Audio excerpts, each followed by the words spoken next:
จะนำไหวพระอยู่หิ้มพระเจ้าลงในศาลานี่เด้อไหวพระพร้อมกันนะโยมเด้ออะระหังสัมมาสัมพุทโธภะคะวาพุทธังภะคะวันตังอภิวาเทมิสวากขาโตภะคะวะตาธัมโมธัมมังนามัสสามิสุปฏิปันโนภะคะวะโตสาวกสังโฆสังฆังนะมามินะโมตัสสะภะคะวะโตอะระหะโตสัมมาสัมพุทธัสสะนะโมตัสสะภะคะวะโตอะระหะโตสัมมาสัมพุทธัสสะนะโมตัสสะภะคะวะโตอะระหะโตสัมมาสัมพุทธัสสะอิติปิโสภะคะวะอะระหังสัมมาสัมพุทโธวิจจาจารณะสัมปันโนสุขโตโลกวิทูอนุตตโลปุริสตัมมะสาลาธิสัทธาเทวมนุสสานังพุทโธภะคะวะติสวากขาโตภะคะวะตาธัมโม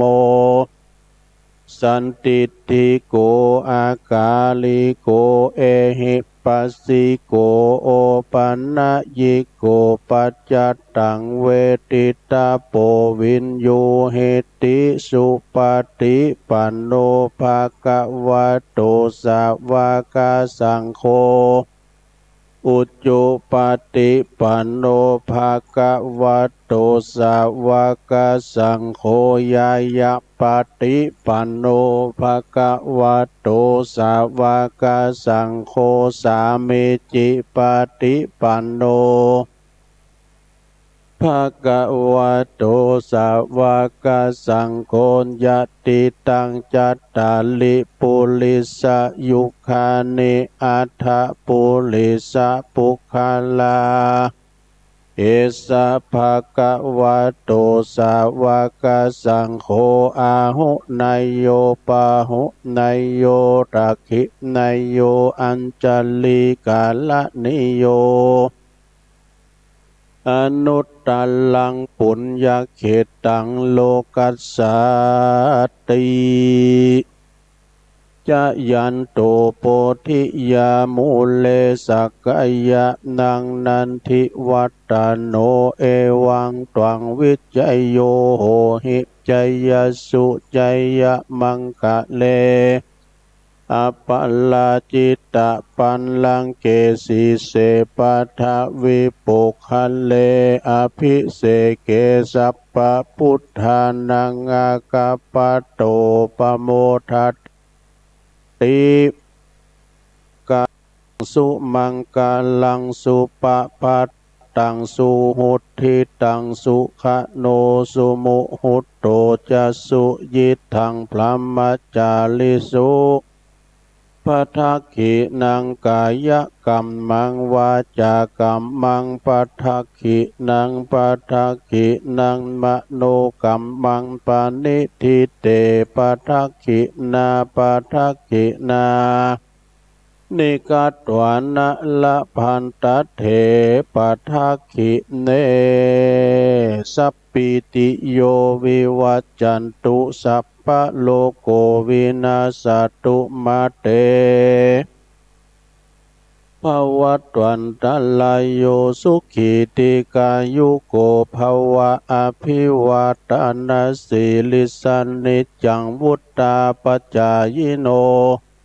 จัตตารโอธรรมาวาทันติอายุวันโอสุขังปะลัง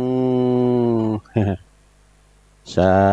ธุเอาแล้วศรัทธาญาติโยมทั้งหลายตุลุงก็ได้ปีนเก้าปีนโหนำสวดมนต์ไหว้พระ ไปปิ้นตีเล็บลอยเนาะก็ขอกุณปฏิตะไลรัตนะผ่านแผ่วพระเกี่ยวเจ้าทั้ง3ประการจุงด้นบันดาลมาปกป้องคุ้มครองรักษายังเจ้าสมณะศรัทธาและมูลศรัทธาหมู่เฮาเจ้าขาดทั้งหลายเนาะครูบาอาจารย์พระสงฆ์องค์สามเณรเจ้าประพฤติวัดปฏิบัติธรรมอยู่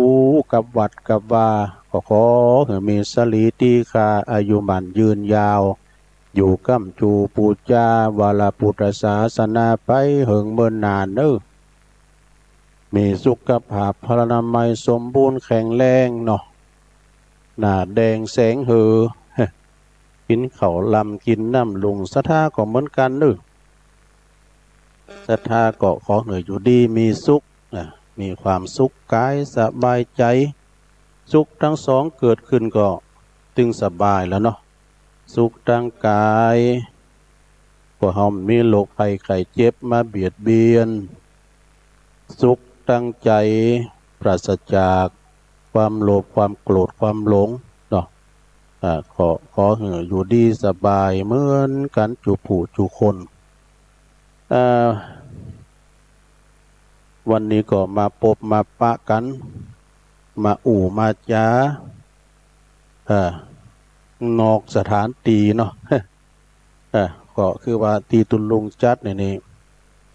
ปินศาลาโหลมเปิดก่อเปิดลำโพงหน่อยในศาลาก็ได้ยินบ่ละเพราะว่าตะกี้ก็ขยโยมกะแต่ตะนอนที่หน้าพระเจ้าได้ยินตุลุงขึ้นมาเพิ่นก็ลุกไปขยโยมโคงนะเพิ่นปฏิบัติกวาดวัดเพิ่นก็ลุกไปแต่ไปนอนที่อื่นจ้ะก็ขอโทษด้วยเด้อความจริงนี่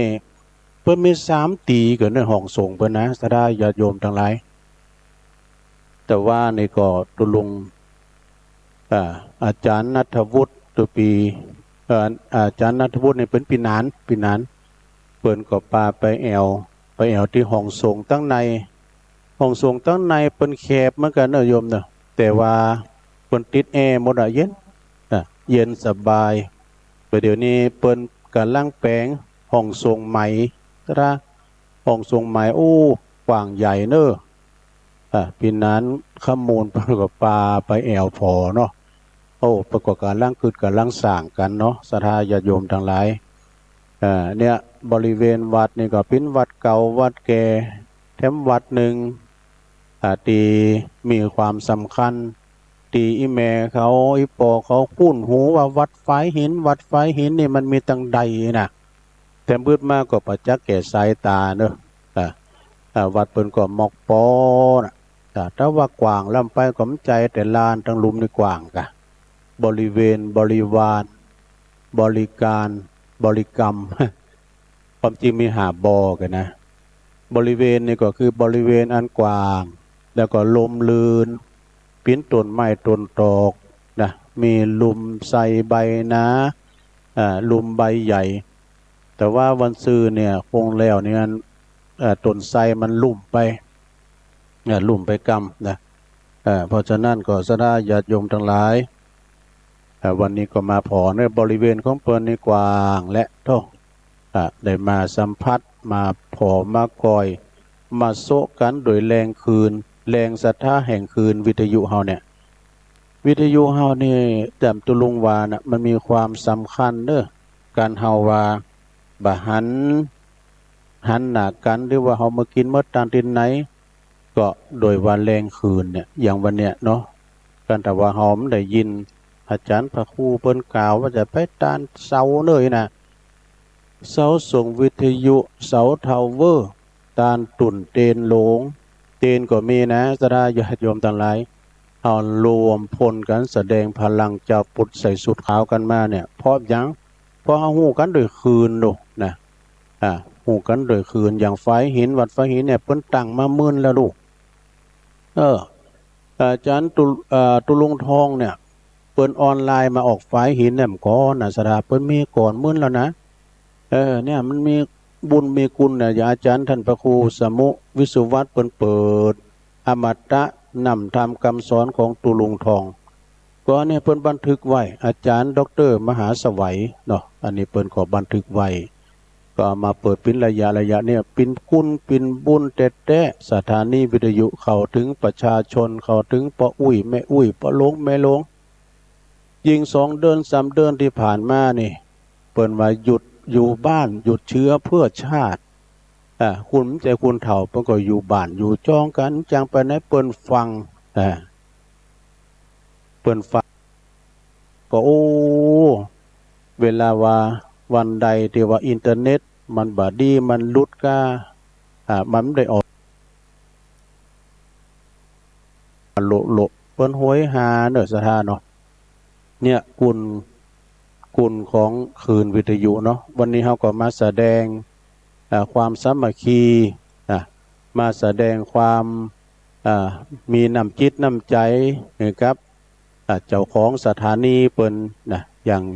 อาจารย์ท่านพระครูสมุวิสุวัฒน์เนี่ยเปิ้นมีความใฝ่แล้วก็มีใจหักในการเผยแผ่ธรรมเพราะนั้นสาญาติโยมอันนี้บริเวณตั้งวัดเปิ้นกว้างขวางด้วยแล้วก็บริวารเนอะศรัทธาญาติโยมทั้งหลายบริวารคุณเฮาเนี่ยจะมีบริวารญาติมิตรหนักหนาป้าป่านก็เพราะว่าเฮามีน้ำจิตน้ำใจ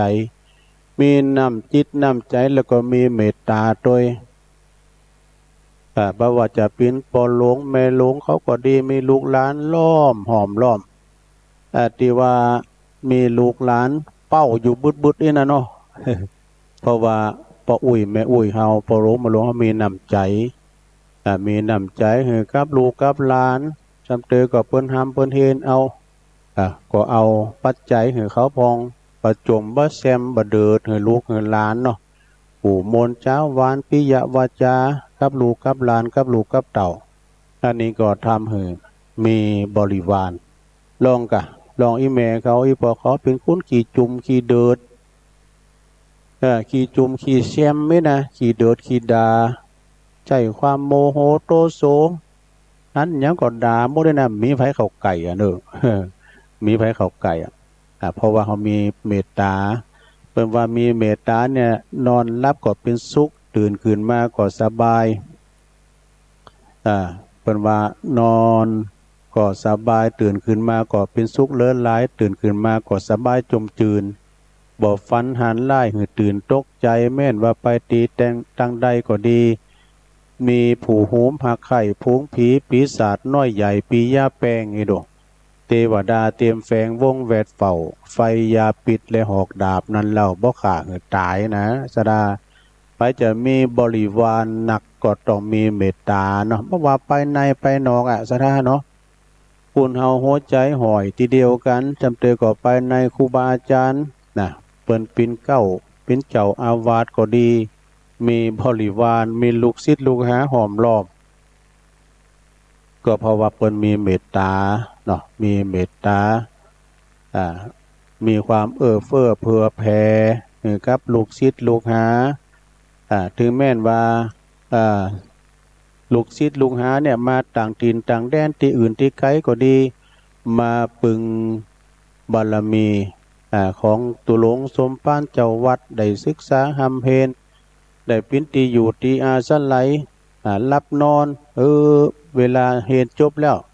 เพิ่นก็ไปเรียนที่อื่นแดนจนจบมาเป็นจบปริญญาก็ดีแล้วยังนึกถึงบุญคุณที่เคยรับเคยนอนเคยกินเคยอุปถากรักษาเพิ่นก็ยังมาแอวหาอยู่อันที่ถือว่ามีความผูกพันกับท่านเจ้าอาวาสกาหมายความว่าเปิ้นมีเมตตาเด้อมีบริวารหอมล้อมเพราะว่าสัตว์สิ่งหิ่งห้อยก็ตามเถอะศรัทธาญาติโยมทั้งหลายเฮาเอาเข้าหือมันก็ดีเป็นหมูหมาก้าไก่เนาะอย่างไก่นี่ก็เหมือนกันนะศรัทธามันหยามดอกไก่สมมติว่าไก่มันขืนเฮินนะมันมีตัวตายตัวแตน มันก็ขืนทีเดียวสัตว์เป็นสัตว์ตลิสารอย่างเป็นหมาก็ดีเฮามีความเมตตามันไปทางใดมันก็โต้ยเฮาไปโดยเฮาไปเพราะว่าเฮามีเมตตาเนาะโดยบริวารนะ พระจะมีบริวารนะก็ต้องมีเมตตาเนอสราญาโยมเนาะอย่างพ่ออุ้ยแม่อุ้ยพ่อหลวงแม่หลวงเขามีเมตตากับลูกกับหลานบะจุ่มบะแจงบะเดิดบะดาเขาก็หักเขาอย่างนั้นเนาะบริเวณบริวารบริการนี่สำคัญเนอสราญาโยมทั้งหลายเขาจะคืนเฮอร์บินนี่เนาะมีแอร์โฮสเตสนี่ก็เป็นบริการนะทุลุงก็เคยไปไก่สักกัมด้วยนะอันเฮอร์บินเนี่ยเครื่องบินนี่นะถึงไม่ได้ไปไก่สักกัมเตือบางพองเพิ่นพอได้คืนแล้วได้คืนเฮอร์บินแล้วอันนี้หมายความว่าบริการอย่างทุลุงมาปุ๊บเนาะแต่รับบริการอาจารย์พระครูเพิ่นก็โอ้มาต้อนรับแล้วก็มีปีนันข้ามมูลปีนันข้ามมูลนี่ก็โอ้ถวายการต้อนรับเป็นอย่างดีนะห้องน้ำมินิเนอร์ตุลุงส่งน้ำนี่เนอนี่นะแล้วก็เอาน้ำอุ่นน้ำห้อนน้ำชากาแฟบริการตุลุงจัดดีปีนันข้ามมูลหรือว่าอาจารย์ณัฐวุฒินะเพิ่นก็อยู่กับวัดเนี่ยอยู่กับวัดกับว่าถึงแม้จะซึกห้ามตำผ่าไปแล้วก็ดีก็มีความผูกพันกับวัดกับว่าตุลุงก็ฮู้เรียนจบปริญญาแล้วดงผมเกี่ยวกับวัดเวลาเปิ้นมีการมีงานวัดใดวัดเนื้อตั้งเฮาละปูนพุ่นก็ดีตั้งวัดจ้างกรรมก็ดีก็ไปปะกับปีนันข้ามมูลไปแผ่วบ่ซบเดินพ่นน่ะเปิ้นทีมงานถ่ายทอดดอกถ่ายทอดเสียงให้ศรัทธาได้ฟังสุดท้ายนี่เฮาก็ได้ยินปุ้นเตียนเมืองนานเนาะสมณเณรลูกเนนอันลูกเนนตะวันเขาก็สมบูรณ์เขาก็เนี่ยซึกไปตุนเนี่ยเนาะแต่ก็อยู่กับวัดกับว่าเนี่ยอันเนี้ยศรัทธาญาติโยมทั้งหลายเปิ้นก็บริการตุลุงปิ้นอย่างดีไปไหนก็ตามแต่เปิ้นบริการดีเนาะอย่างเฮาไปกาดไปรีปอกาแม่ขายเปิ้นนึงควักเขาดีๆเนาะเปิ้นบริการน่ะตุลุงไปแอวกาดโง่เนาะมาเพตุลุงมาเพเนี่ยเตียวยีนใช่มั้ยนะเขาว่าเขาแต่ซีกว่าไผว่าจังได๋เพราะว่าเปิ้นบริการดีเนาะจะไปไหนก็ตามอย่าเปิ้นออกรถโทเนาะรถตู่นี่เจ้าของเปิ้นบริการดีหรอกจะไปแอวตีนไหนเนี่ยอย่าเปิ้นจะมาว่าเนี่ยรถตู่หลายนะศรัทธาญาติโยมเปิ้นบริการเนี่ยเปิ้นจะมากินมาทานกันว่าเนี่ยอย่างที่หูนี่บ่โอ้ยสายตั้งเห่าปุ่นแหมเนาะดอยหล่อเวียงน้องหล่องโพดไปตั้งจอมต้องป่าสร้างบ้านหงตุกที่เปิ้นจะมากันน่ะสายหยังสายบุญเท่านั้นกะสายบุญจากคืนเนาะตั้งสายตั้งเวียงป่าเป่าก็มีนะครูบาดอยตุลุงแก้วเขาเนาะเปิ้นจะปาเอาโฮงต้านเขาจีมาด้วยลูกมันจะมีเขาจีอย่างเดียวนะหลายอย่างอยู่นะตั้งกุณะเวงป่าเป่าเนาะก็อย่าศรัทธาญาติโยมเปิ้นมีการเฮาไปเฮามีงานเปิ้นมาแลกกันไปก็แลกกันมาพลังศรัทธาแห่งเจ้าปุถเฮาปีน้องตังเมืองฝางเนาะตุปีเจริญโชติธรรมโมจะนำทีมมาลูกดำพื้นน่ะแม่จงดีเขาแม่ปานีปน้อยบุญปัน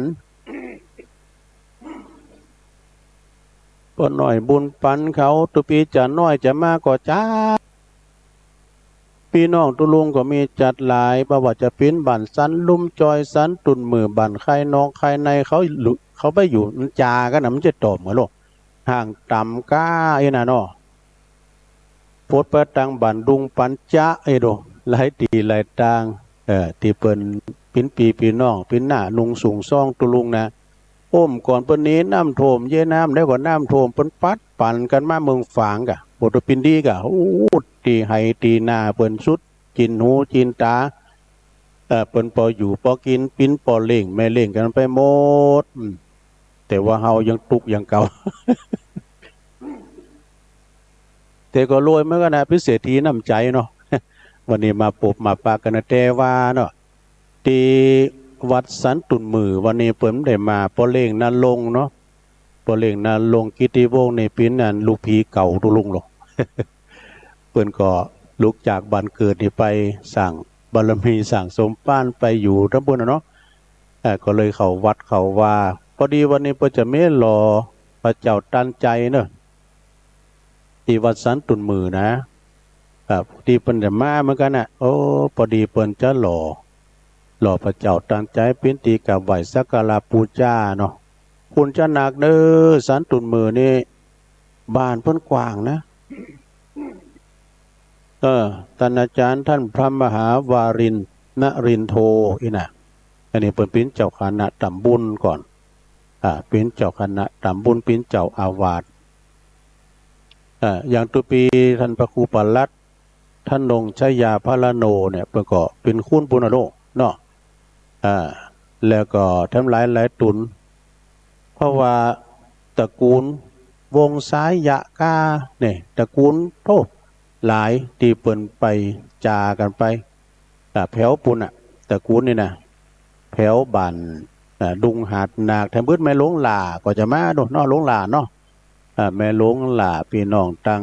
ดุงหาดนาคเนาะหลวงหล่านี่อายุ90ปลายแล้วนะ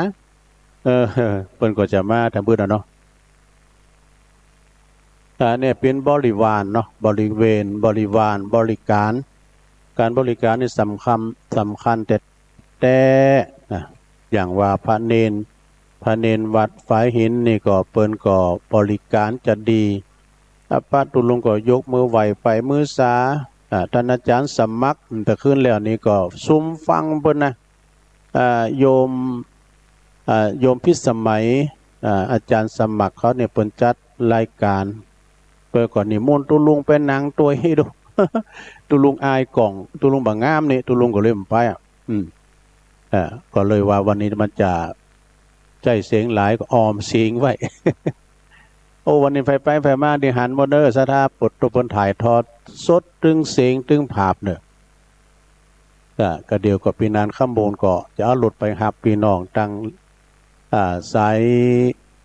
ายอันแม่ริมนี่นะอันนี้คือเป็นการบริการเนาะบริกรรมเนี่ยจะได้ญาติโยมการบริกรรมเนี่ยอย่างฝัดไฟหินเนี่ยเปิ่นก่อนเน้นไปทางการสวดโยโกห้องญาติโยมทั้งหลายทุกวัดนะวัดแต่ละวัดเนี่ยเปิ่นละมันได้ก็คือการสวดมนต์เนาะเป็นการบริกรรมอย่างหนึ่งนะสวดมนต์เนี่ยอย่างนั้นเบื้องเขาจะแสดงพลังจะปุตอาจารย์พระครูสุเมธธรรมเสวีเปิ่นก็จะเป็นเก้าเป็นโหเปิ่นจะสวดมนต์นะสวดมนต์วันนี้ก็จะได้พบปะกับครูบาอาจารย์พระนักจัดรายการแต่ขึ้นแล้วอาจารย์ท่านพระมหาเสาแก้วแต่ยินเปิดออกรายการโอ้วันนี้สายทั้งปูนโดยเมตตาบารมีธรรมในประเดชพระคุณหลวงปู่เจ้าคณะอำเภอเวียงป่าเป้าท่านพระครูนิวิตศิลสังวรวัดห้างต่ำนี่เพิ่นก็จะมาลูกตุลุงดอยหรือว่าท่านพระครูปฏิภาณธรรมทินนี่เป็นเจ้าอาวาสวัดพระธาตุพระนอนพระธาตุจอมผอเนาะที่เฮาไป ที่เฮาไปแสดงมุทิตาจิตวันเกิดของเพิ่นโอ้อุบาดอยนี่ก็เพิ่นก็มีความตั้งมั่นตั้งใจอุทิศตึงกายตึงใจให้แก่พระพุทธศาสนาโฮงยาเนาะโฮงยาเพิ่นขาดอันอุปกรณ์การแพทย์เครื่องผ่าตัดกาเตงกาต่างกานะปีแล้วนี่เปิ้นจัดวันเกิดโดยจะตั้งแสนไปโยงโยไปโฮงยาหมดลูกโอ้อันนี้นี่เป็นแบบเนติแบบอย่างเนอะบักเก็บนะบักเก็บเนี้ยนะคือว่ามันจะได้หอมเดียวอันเนี้ยเป็นวันเกิดเป็นส่วนโตของเปิ้นแต่นะเป็นสมบัติของเปิ้นแต่ที่เปิ้นไปมุทิตาจิตนะเลยเปิ้นก็เลยเอาโยงโยไปโฮงยาโมโอ้หาได้ยากเหมือนกันเนอะเนี่ยบริกรรมเนาะสถาจะไปลืมกันเนอะอย่างตุลุงนามสวดมนต์พระเจ้าเนี่ยนะพุทธคุณธรรมคุณสังฆคุณพุทธคุณธรรมคุณสังฆคุณนะการเอาไปที่ไหนเนาะไปนอนแฮมแกมมืดที่ไหนตกกลางป่างาไม้ก็ตามก็จะไปลืมกันนะการสวดโยโกห้องเนี่ยการสวดโยโกห้องเนี่ยอันไอไล่ไอขาดเนี่ยมาตึงมาไก่มากายลูกเนาะสังเกตพอ ตามวัดก็ตามแต่วัดใดที่ว่าเปิ้นหมั่นสวดหมั่นโยนะอย่างตุลุงฟังโอวาทหลวงพ่อพระครูสาธุกิจจานันท์วัดประทานโดยหน่อยที่ตุลุงอยู่นะเพื่อจึงโอวาทจะไปละเน้อการสวดมนต์นี่นะมันเป็นการปลุกเสกตัวเก่าวะเนาะปลุกเสกตัวเก่านะคาถาทั้งหมดนะสถานที่ครูบาอาจารย์เปิ้นได้สวดเนี่ยเป็นการเข้าเฝ้าพระเจ้าเนาะอย่าแม่บุญพินวานะเข้าเฝ้าพระเจ้าเป็นการที่ว่าทบทวนนะทบทวนบทสวดต่างๆของบักกินหูเนานะซะนะของบ้านเรามันหูลืมแต่การเนาะเขาย่างสักเดินนั่นหรอกฮิจะลืมแล้วเนอะฮิจะลืมแหละเพราะฉะนั้นก็จะไปลืมเนี่ยการต้องบนการสวดโยโกห้องเนี่ยทำเมื่อเทวบุตรเทวดาคุ้มครองแต่ว่าห้องสวดโยโกห้องมันเกิดลาภสักการะเนอะเกิดลาภสักการะห้องมันสวดมันโยมาตึงมาคนเดียวมัน เกิดลาภสักการะก็บริเวณบริวารบริการบริกรรมความจริงไม่หานะแทมบ่นะมันยังได้ลืมไปละตุลุงกึดใจได้ก็เลยว่าเพื่อนนะที่จริงเกมทำมาเหมือนกันอ่ะเกมทำมันละบะเกยสถานตีวันนี้ตีโลงเนอะปู่ในศาลาก็กล่องลงนะก็ต้องขอประกาศกับศรัทธาญาติโยมเนาะได้หูได้ทราบกันว่าวันนี้เป็นวันที่12 กรกฎาคมพรำว่าเป็นวันหอวันเนบเสียดายครูบาอาจารย์ทั้งฝั่งละปูนนี่เปิ้นติดประชุมนะติดทำสามิจิกรรมคือไปสู่มากาลวะยามเจ้าเปิ้นก็จะไปต่างอำเภอก่อนฉันเพลแล้วก็จะไปที่จังหวัดนี่ค่ะไปอันประชุมไปทำสามิจิกรรมไปสู่มากาลวะเปิ้นมีพิษประจำนะวันหอนะ3 เดินใน1 เตือ1ขังมาซุบจับพอดีได้ก็ตั้งสายตั้งหลายปิ้งปุนก็จะมีพระครูสถิตสารคุณอันเป็นเจ้าคณะตำบลนำดิบเจ้าอาวาสวัดหนองผาขาวเนี่ยนี่นำทีมหรอกสายตั้งปุนนะหลายปิ้งเนี่ยแล้วก็ตั้งท่านอาจารย์ตุปียอง2 ตุนด้วยดูตุปีสมุเควัดสะพุงน้อย ตูลูกตูลานเนาะที่เปิดมาออกรายการวันเสาร์แต่ตุปีแดงเนาะวัดโมงน้อยนั่นนี่ก็ยอง2 ตุนแล้วก็ท่านอาจารย์อนาลัยโยวัดน้องเงิกอันนี้เปิดก็มาออกรายการวัดไฟหินเหมือนกันเนาะทำลายก้อนไรตุนอยู่ก็แฮเนาะทีแรกก็จะมาแผ่วปูแหน่ดอยเดนเบอร์โดต้นตำรับผี6 ตัว อาจารย์ท่านพระอาจารย์สุทัศน์ท่านันชโยเปิ้นก็โทรมาบอกว่าอันทีแรกก็ตั้งอกตั้งใจจะไปอยู่แต่ว่าซุบจับกับประชุมเนี่ยกะนะเปิ้นก็เลยขอโทรมาบอกตุลุงก่อนพี่ย่าเนาะไว้โอกาสหน้านะแต่ว่าศรัทธาเพิ่นจะมา3 กันรถตู้กันเนาะ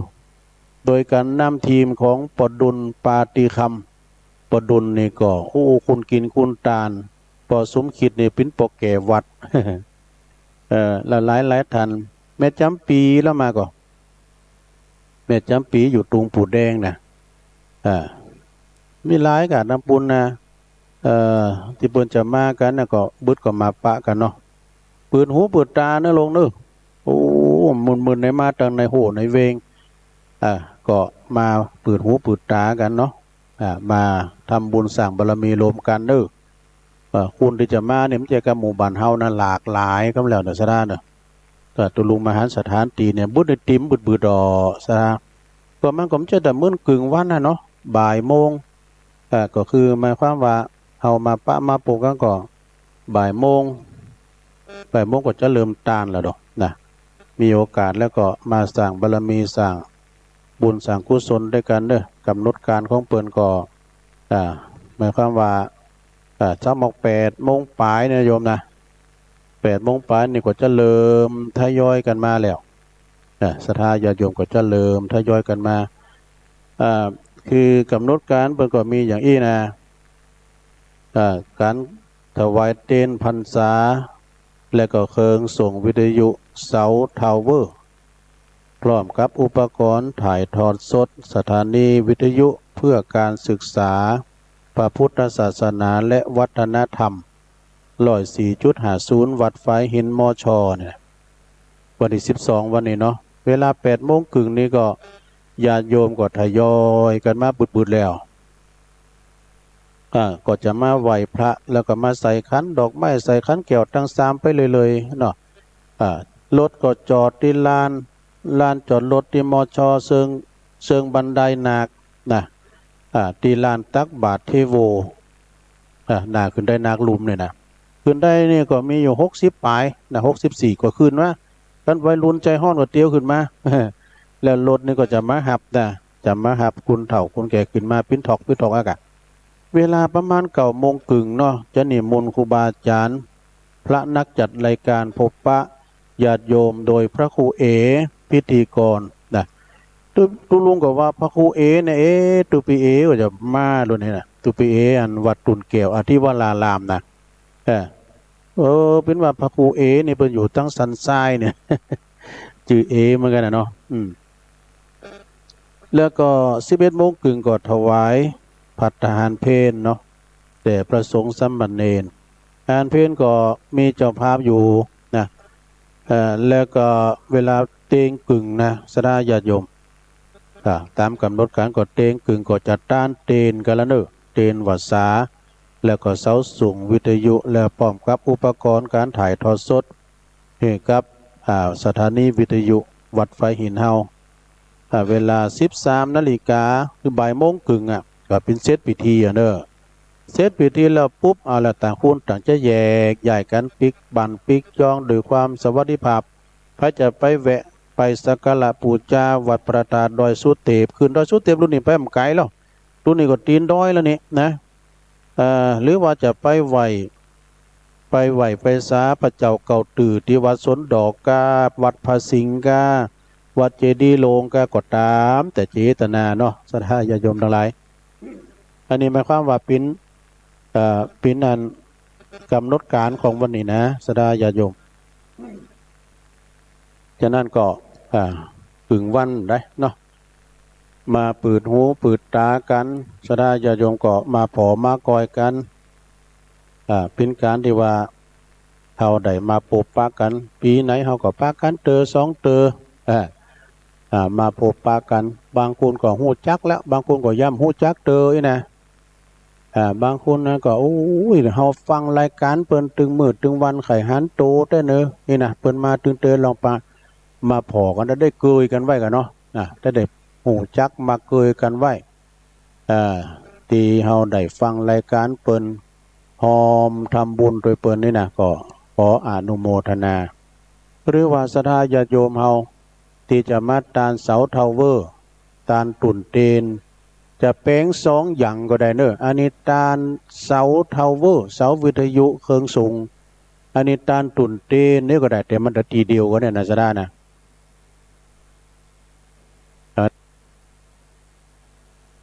ที่มีพลังมีสตางค์หน่อยจะเอาตอนนึงเนอะแม่จะเอาตอนนึงก็1,500ศรัทธา1,500 บาทอย่าแม่น้อยแม่น้อยบุญยวงแม่น้อยบุญยวงนี่เปิ้นอยู่สันกำแพงเปิ้นเป็นเจ้าเป็นโหเปิ้นไปตานจูบ่เนาะที่ท่านอาจารย์พระครูอภิวัฒนวิกรมปากตั้งเจริญจะไปปักยอดพุ่นเอาสาวเอาอันซองเป่านี่อ่านให้เพิ่นกำนี่นะโอ้ก็แม่น้อยบุญโยงก็หอมปีน9มันนี่2 ปั้น2 เป่าเพิ่นนี่โลแล้วก็ทำหลายทันก็200ก็มี100ก็มี40 50ก็ว่ากันไปแล้วแต่เจตนาเฮาไผมันเนาะแต่กินแต่ตาลเปิ้นมีนักก็หอมนักเฮาไม่น้อยก็ตามบาทตามแห้งมันจะได้บักได้เบนหยังไผแหละเด้อศรัทธาเด้อการทำบุญอยู่ที่ใจเนาะบุญนี่เกิดกับจิตกับใจถ้าว่าใจดีก็เป็นบุญใจขุ่นก็เป็นบาปเนาะที่เพิ่นว่าน่ะเนาะเฮาฟังแล้วยามมันสบายอกสบายใจมันเตาธรรมะเนาะศรัทธาไปฟังครูบาอาจารย์เปิ้นเทศน์นำเทศน์ธรรมเทศน์นำเทศน์ธรรม เอาฟังแล้วก็สบายอกสบายใจเป็นการที่ว่าปรุงว่างหรอกเนาะเปิ้นเอาตุลุงทำได้ก็ทำปิ้นทำตายเนี่ยมาเทศก็มันจะได้ปรุงนะปูนเฮานี่เกิดมามันได้หยังต้วยมาซักอย่างว่าเปิ้นว่าตัวมันได้กำใบทกสมาไปใจเฮ็มได้มันได้กำอันใบตีดินตีหอตีเฮินตีนามันได้มาสักคุณแบมือมาหมดมาสร้างบารมีแต่สถานนะเฮาคุณเฮามาพอง่ายนะสถานตามในนำในธรรมมาฟังก็เหมือนอย่างเปิ้นว่าเหมือนกันน่ะเกิดมานี่มันเต่ากันโดบางพองก่อนไล่เข็นใจเป็นคุณตุกพันอับจุนกันอยากเป็นคุณไล่ตีอยู่ตีอาศัยก็มีสัญจรเป็นคุณสัญจรหมอนหมิ่นเนาะมีตีรับตีนอนมีตีอยู่ตีกินไอ้น่ะมีนะสดายาโยมที่เปิ้นมีปีมีน้องเป็นคุณที่ว่าสัญจรไปเลยนะอันนี้ก็คือจัดแล้วปังหลังนี่เปิ้นอาจจะบ่ได้ทำบุญจ้าไอ้น่ะตามในธรรมเปิ้นว่าแล้วเนาะบุญใดเกิดมานี่มีลูกหลานบริวาร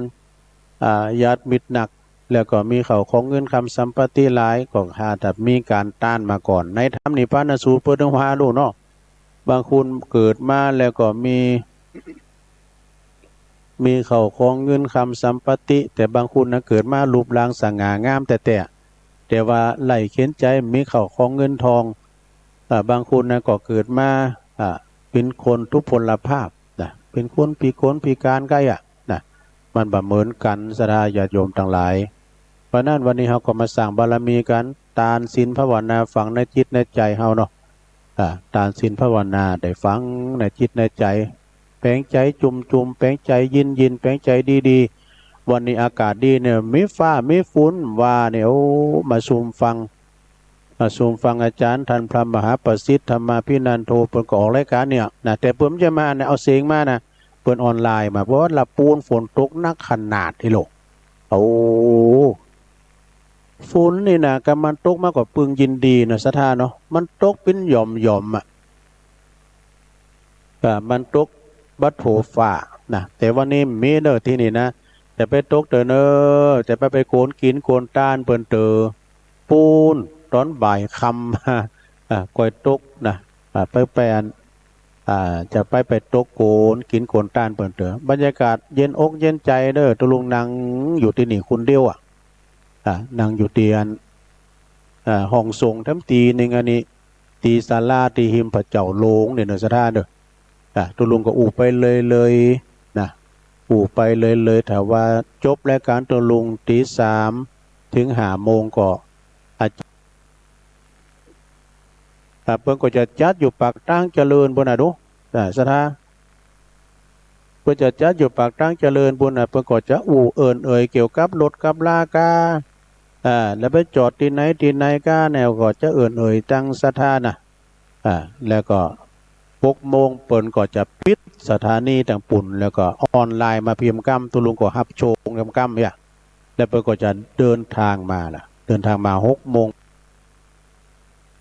หลายกับฝ่ายทั้งเฮานี่ก็ตั้งแต่อาจารย์วรรณชัยชยานันโท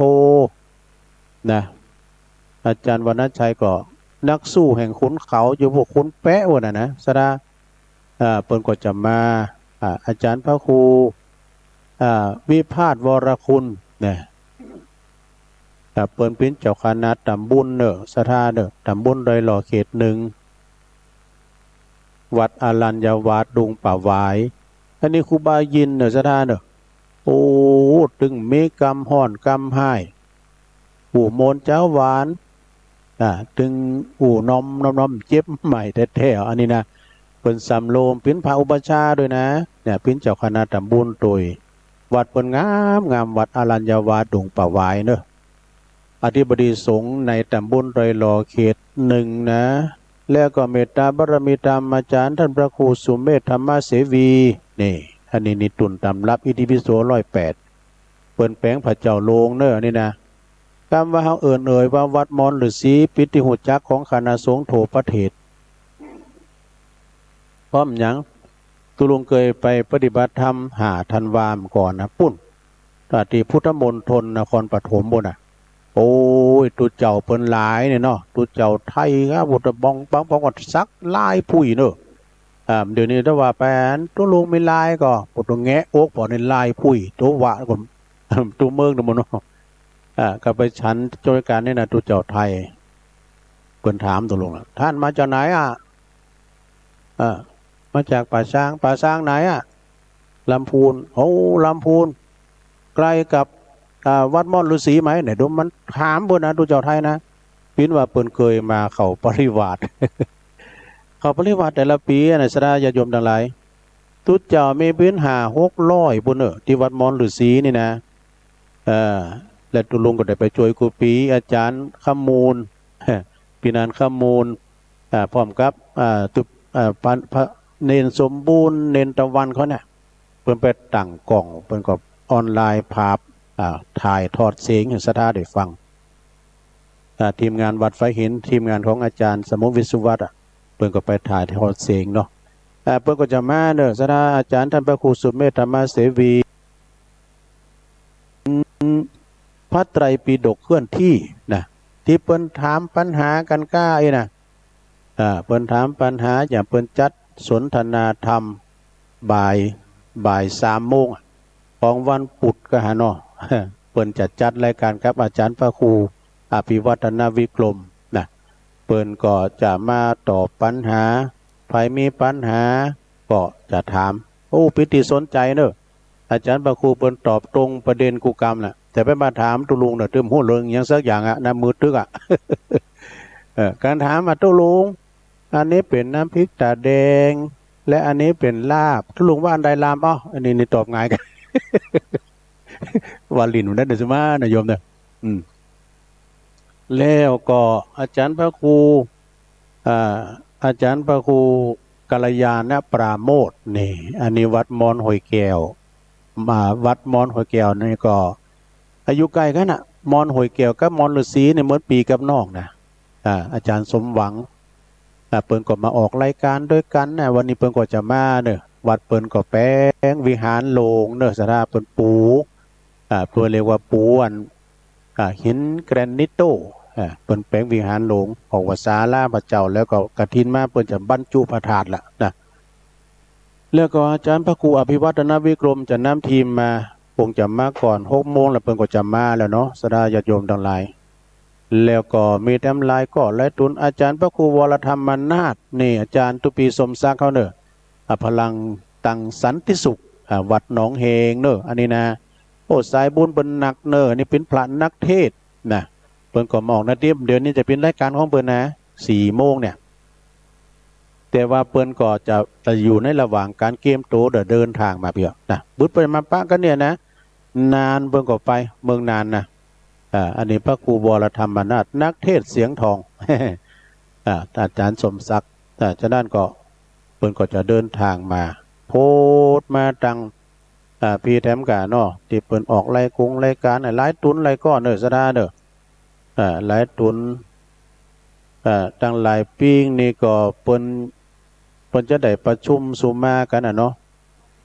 อย่างอาจารย์ท่านพระมหาประสิทธิ์กาท่านพระครูสาธิตกาตุปีเคตุปีแดงเขานี่นะเปิ้นซุบจับกับไปทำสามัคคีกรรมตามธรรมเนียมเปิ้นเข้าพรรษาแล้วเปิ้นจะไปสุมากาละวะกันเนาะสดาจะอุกันไปกว่ามาเกือบชั่วโมงแล้วล้มเลยเนี่ยตุลุงวาไปเลยเดี๋ยวนะมีคลิปนั้นสักอย่างนะความจริงก็เกมทำมาเหมือนกันนะก่อนไปยังอาจารย์พระครูประกาศว่าถ้าจบชั่วโมงก็พักก็ได้เนอะตุลุงนี่นะก็เดียวนะถึงพักคืนก็จะได้เปิดเพลงขันให้หน่อยเนี่ยเนาะ แล้วก็ตุลุงก็จะจิบน้ำให้เตียวไปเตียวมายืดสินยืดซ้ายก็จะมานั่งอู่ต่อแถมไม่น่ะอย่าก็ฟังกันไปเนอะสดาอย่าตื่นกันขึ้นมาแล้วกาบืดก่อนเนาะชั่วโมงที่2ก็ค่อยโทรกันเข้ามาขอบคุณเริ่มว่านี่ก็แม่บุญกาดกล่อมเขาปรากฏโทรมาลูกน้องเปียวเขาเพิ่นโทรมาบืดก็โทรมารายงานแถมว่านี่ก็เฮาอู่ครูบาอาจารย์ปรากฏนั่งอู่กันเฮาก็อันเปิ้นเปิดเครื่องใหญ่เนาะเครื่องวัดนี่นะก็เก่งอกเก่งใจเปิ้น เปิ้นนางอู่กันท่านหลวงพ่อเจ้าคณะตำบุญเปิ้นก็มาเนี่ยเปิ้นก็มาหือกำลังจิตกำลังใจเปิ้นปีกไปนะวัดมหาวิหารวัดป่าแดงตุลุงยังฟังเปิ้นเทศน์โอ้เปิ้นก็เทศน์โมนอาจารย์คำโมนปีนั้นบอกว่าเปิ้นก็เป็นคนละปูนโลตุลุงเปิ้นเป็นคนนากลางบ่ไหนนะบ้านกลางโอ้เป็นวัดภูมิลำเนาที่เจ้าคณะอำเภอลี่เนาะเปิ้นก็มาสร้างบารมีเปิ้นก็มีความใฝ่ในการเผยแผ่สัจธรรมออกจากคืนเหมือนกันนะศรัทธาญาติโยมทั้งหลายนั่นก็เฮาก็ฟังกันไปมาพบปะกันวันนี้นะมาพบปะกันแบบพุทธนะพลังชาวพุทธมีพี่น้องทั้งละปูนแม่พรนี่นะบ้านป่าเสา เปิ้นจะเอาซาลาเปามานะเอามาเผื่อคุณโยมพิสมัยด้วยดอกเปิ้นก็เอามาพอให้พอดีนะมาพอให้พอดีก็ขอบคุณนะที่เปิ้นจะเอาโฮงตานกันมาว่านี่ก็คำกันเนาะแม่จันทิพย์แม่จันทิพย์แสงทองกันเนาะพร้อมกับทีมงานเปิ้นโทรมาหาตุลุงดอกตุลุงอันบอกกรรมการนะไม่เอาจะเอาอันซ่าว่าใจใช่ไหมได้จะเอามีพัดมาเนอะซาวกว่ากิโลซาวว่า30 กิโลเนี่ยนะเปิ้นจะมาเปิดเป็นโฮงตาลว่ะแม่จันทิพย์แสงทองแล้วก็เปิ้นจะเอามาถวายเพลโดยจะเอายำหนังลูกยำหนังก็เหมาะกะแล้วก็หลายอย่างดูเนาะฉะนั้นก็ศรัทธาญาติโยมก็มากินมาตันทำหลายทันตัวเนาะตอนนี้ปีนั้นเปิ้นเอานำอุ่นมานี่พอดีอาจารย์พระครูวิสุวัฒน์เปิ้นก็อยู่หิมตุลุงเนี่ยตุลุงจะพักชั้นน้ำกระเดียวพักเบรกสักคำเดียวกันไปไหลคืนไปไหนเตอศรัทธากระเดียวมาปะกันชั่วโมงที่2ก็จะเอาเกล็ดเล็กเกล็ดน้อยแล้วจะเปิดสายเนาะเช็คคืนเช็คสายกันเนาะช่วงนี้เจริญพรก่อนสาธุ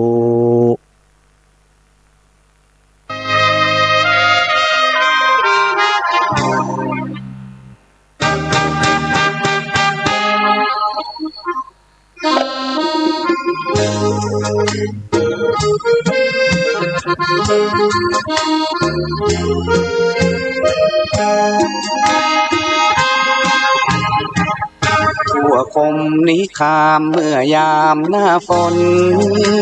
บัญญัติให้ทรงปรับตนทุกแหล่งแห่งหนประจำพรรษาแสงตะวันพลบยามค่ำจำวัดจำว่าภายใต้ชายคาอารามอย่าเที่ยวสัญจรก่อนฟ้าจะสางเดินย่ำอย่าล้ำขอบทางพื้นนากว้างขวางข้าวปลูกล้นหลามแม้อย่าตายเสียหายหมดสิ้นความงดงามอยู่จำอารามครองผ้าอาศัยเข้าปูริมพรรษานับเป็นเวลา3 เดือนเราต้องคอยเตือนและบังคับใจเว้นสิ่งควรเว้นเป็นพุทธบูชาสุราและพวงอบายสิ่งชั่วร้ายไม่ค่องเข้าพรรษาการอยู่บ้านตามทรงสงบใจและปลดปลงรักโลกโกรธหลงละสิ้นทั้งของปราฏิการเว้นเที่ยวเตรหาเหตุขนองเพื่อตอบสนองยามเข้า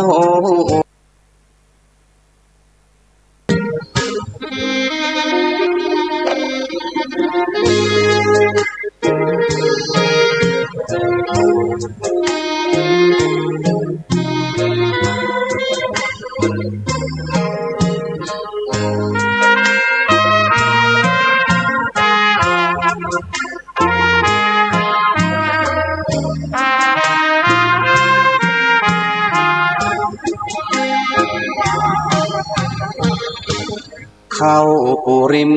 พรรษานับเป็นเวลา3 เดือนเราต้องคอยเตือนและบังคับใจเว้นสิ่งควรเว้นเป็นพุทธบูชาสุราและปวงอบายสิ่งชั่วร้ายไม่ต้องเข้าพรรษาการอยู่บ้านตามทรงสงบใจและปลดลงรักโลกโกรธหลงละสิ่งทั้งพ้องรักติการเล่นเที่ยวเตรหาเฮขนองเพื่อตอบสนองยามเข้าพรรษา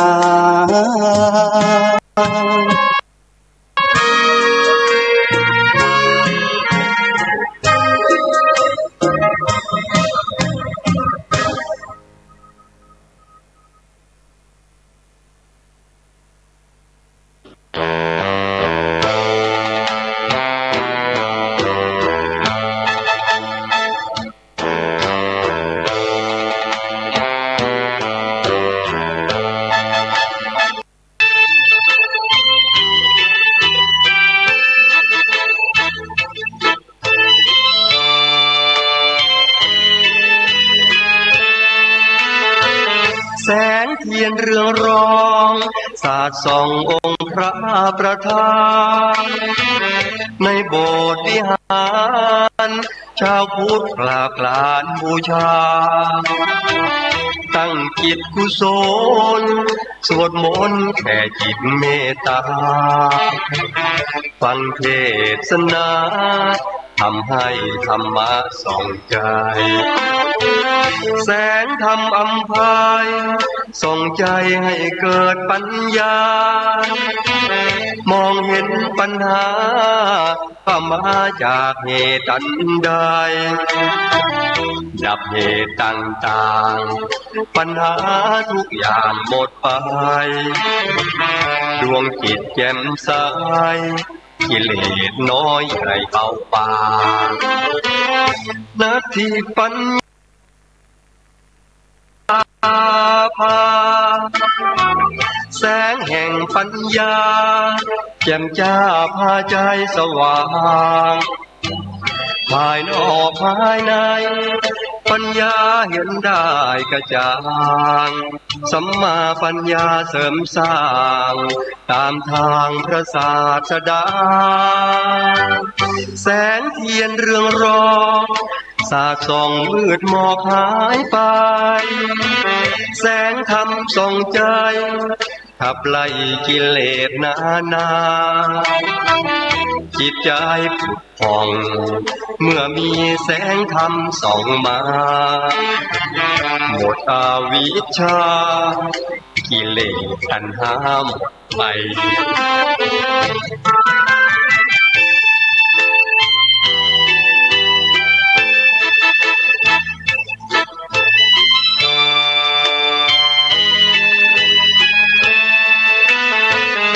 นาทีปัญญา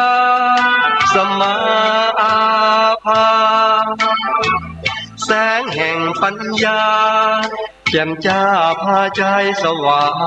งภายนอกภายในจางสัมมาปัญญาเสริมสร้างตามทางพระศาสดาแสงเทียนเรืองรองสาดส่องมืดหมอกหายไปแสงธรรมส่องใจขับไล่กิเลสนาจิตใจผุดผ่องเมื่อมีแสงธรรมส่องมาหมดอวิชชากิเลสตัณหาหมดไป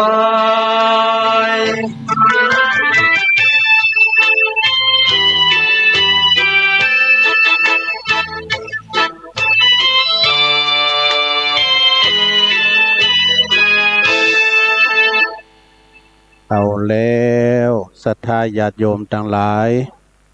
ตุลุงก็พัก เนาะอาจารย์พระครูเปิ้นก็เปิดเพลงมาไป2เพลง ก็มาปะกันในชั่วโมงที่2มามาเอ่ยกันเนาะได้รับสายจากตุอุ้ยเฮาเด้อตุอุ้ยเฮาหลวงพ่อบุญปันจากแม่โป่งโตได้ยินชัดเจนดีเด้อนี่ขอกราบขอบคุณในเมตตาบารมีธรรมตุอุ้ยเฮาเด้อกำลังใจมาตลอดตุลูกตุหลานเปิ้นสูงถ้ำกาสูงอันยังมาหือตุลุงโอ้หลายเด้อยังว่าเปิ้นเสียงตัวนะตุอุ้ยเฮาเนี่ยดีแต่ต้องขอกราบขอบคุณในเมตตาบารมีธรรมตุอุ้ยเฮาหลวงพ่อบุญปันปุญญะธรรมโมเนาะส่งกระแสเสียงเบิดตังแม่เอ่ยต้นเนอแสงเอ้ยสุติวงศ์เนาะแม่เสียงเอ่ยเพิ่นก็พุ่นอยู่แม่โป่งพุ่นนะเพิ่นอยู่คนเดียวเนาะขอเป็นกำลังใจแม่เอ่ยเนอแม่เอ่ยสุติวงศ์แล้วก็พี่อายเฮาด้วยนะจอมยุทธ2แผ่นดินนี่อายุเฮาฟังตลอดนะลุมเจ้มฟังนะแต่มันโทรเข้าเรื่องอันที่หม้อก็หม้อแต้ก็พี่ยาแล้วนะโทรมาลังไม่ก็ได้ในไอเด้ออันนี้พี่ไอไต้โหเฮานะจอมยุทธ2แผ่นดินได้ยินว่าตั้งแม่โป่งตั้งงั้นตุลุงมณิษฐ์จะมาอย่าโหก็มากับตุลุงมณิษฐ์จะมา4กันรถตู้ไว้เนาะจะมากันหลายอยู่ขอบคุณเด้อแล้วก็แม่นี่ตัวนะแม่เจียมจิตด้วยโอ้ตุลุงพี่ว่าตั้งน้องเหงเพิ่นฟังขนาดเพิ่นมากำแขนนี่แม่ว่าอันนี้ก็แม่เจียมจิตหายหรอกได้ยินนั้นตุลุงนั่นน่ะเปิ้นถึงตลอดไอ้ดอกแม่เจียมจิตนี่เปิ้นเอาลูกเอาหลานมาโบสถ์ที่วัดประธานโดยน้อยปิ่นนานไปหมดแล้ว เพิ่นก็โทรมาเจ้านะโทรมาเช็คคืนนะเดี๋ยวกันเด้อเจริญพรทางใดเนี่ยมาตรการเจ้าตำบลแม่โป่งเข้าฟองคำที่แก้วเจ้าโอ้อันนี้แม่โป่งเนาะแม่ฟองคำมาบุจะมาก่อเจ้าไปบ่ได้เจ้าพาหัวใจเจ้าโอ้ไปปิ้นหยังอยู่บ้านฟังเขาปิ้นกำลังใจให้แม่ฟองน่ะเจ้าเป็นลานตุลุงปั่นเจ้าโอ้เจ้าอยู่ห้วยปะตองไว้เจ้าห้วยปะตองเนาะเจ้าวัดพระภูที่จำรักแม่น่ะเจ้าวัดกันหิมไกลๆกับตุปีสมเพชรนั่นน่ะเนาะเจ้าวัดเดียวกันเจ้าโอ้ตุปีสมเพชรนี่เป็นนักเทศเด้อเจ้านักเทศเจ้าขอบคุณแม่เด้อแม่ฟองเจ้าว่าจะเจ้าบุญรักษาเด้อบุญรักษาเจริญพรเจ้าทุกเอฟไปยังฮะทุกเอฟที่ต่อได้แม่อยู่ไหนบ้านที่อยู่ฮะแม่อยู่บ้านไหนก่อนแม่พอนะไม่น้อยโอ้แม่น้อยมันเสียงมันดังก่อยขึ้นแม่น้อยก็มาเจ้าไว้หน่อยล่อแม่ก็อันทางด้านก็สูงหนึ่งรางวัดทางด้านอันนี้ก็อยู่บ้านหันฟังกันเด้ออันตูปีเออันเป็นไปละยังตูปีเอเนี่ยมันจะตูปีเอเฮาหันน้ำใจวัดตุนแก้วหั่นนะปิ้นตูปีเอพี่สันซ้ายพี่มันเอเหมือนกันน่ะตูปีเอพระครูเอเพิ่นจะมาเป็นโฆษกมากับตูอากับตูลุงเนี่ยฮะอยู่บ้านฟังก็ได้กับแม่ความดันปกติ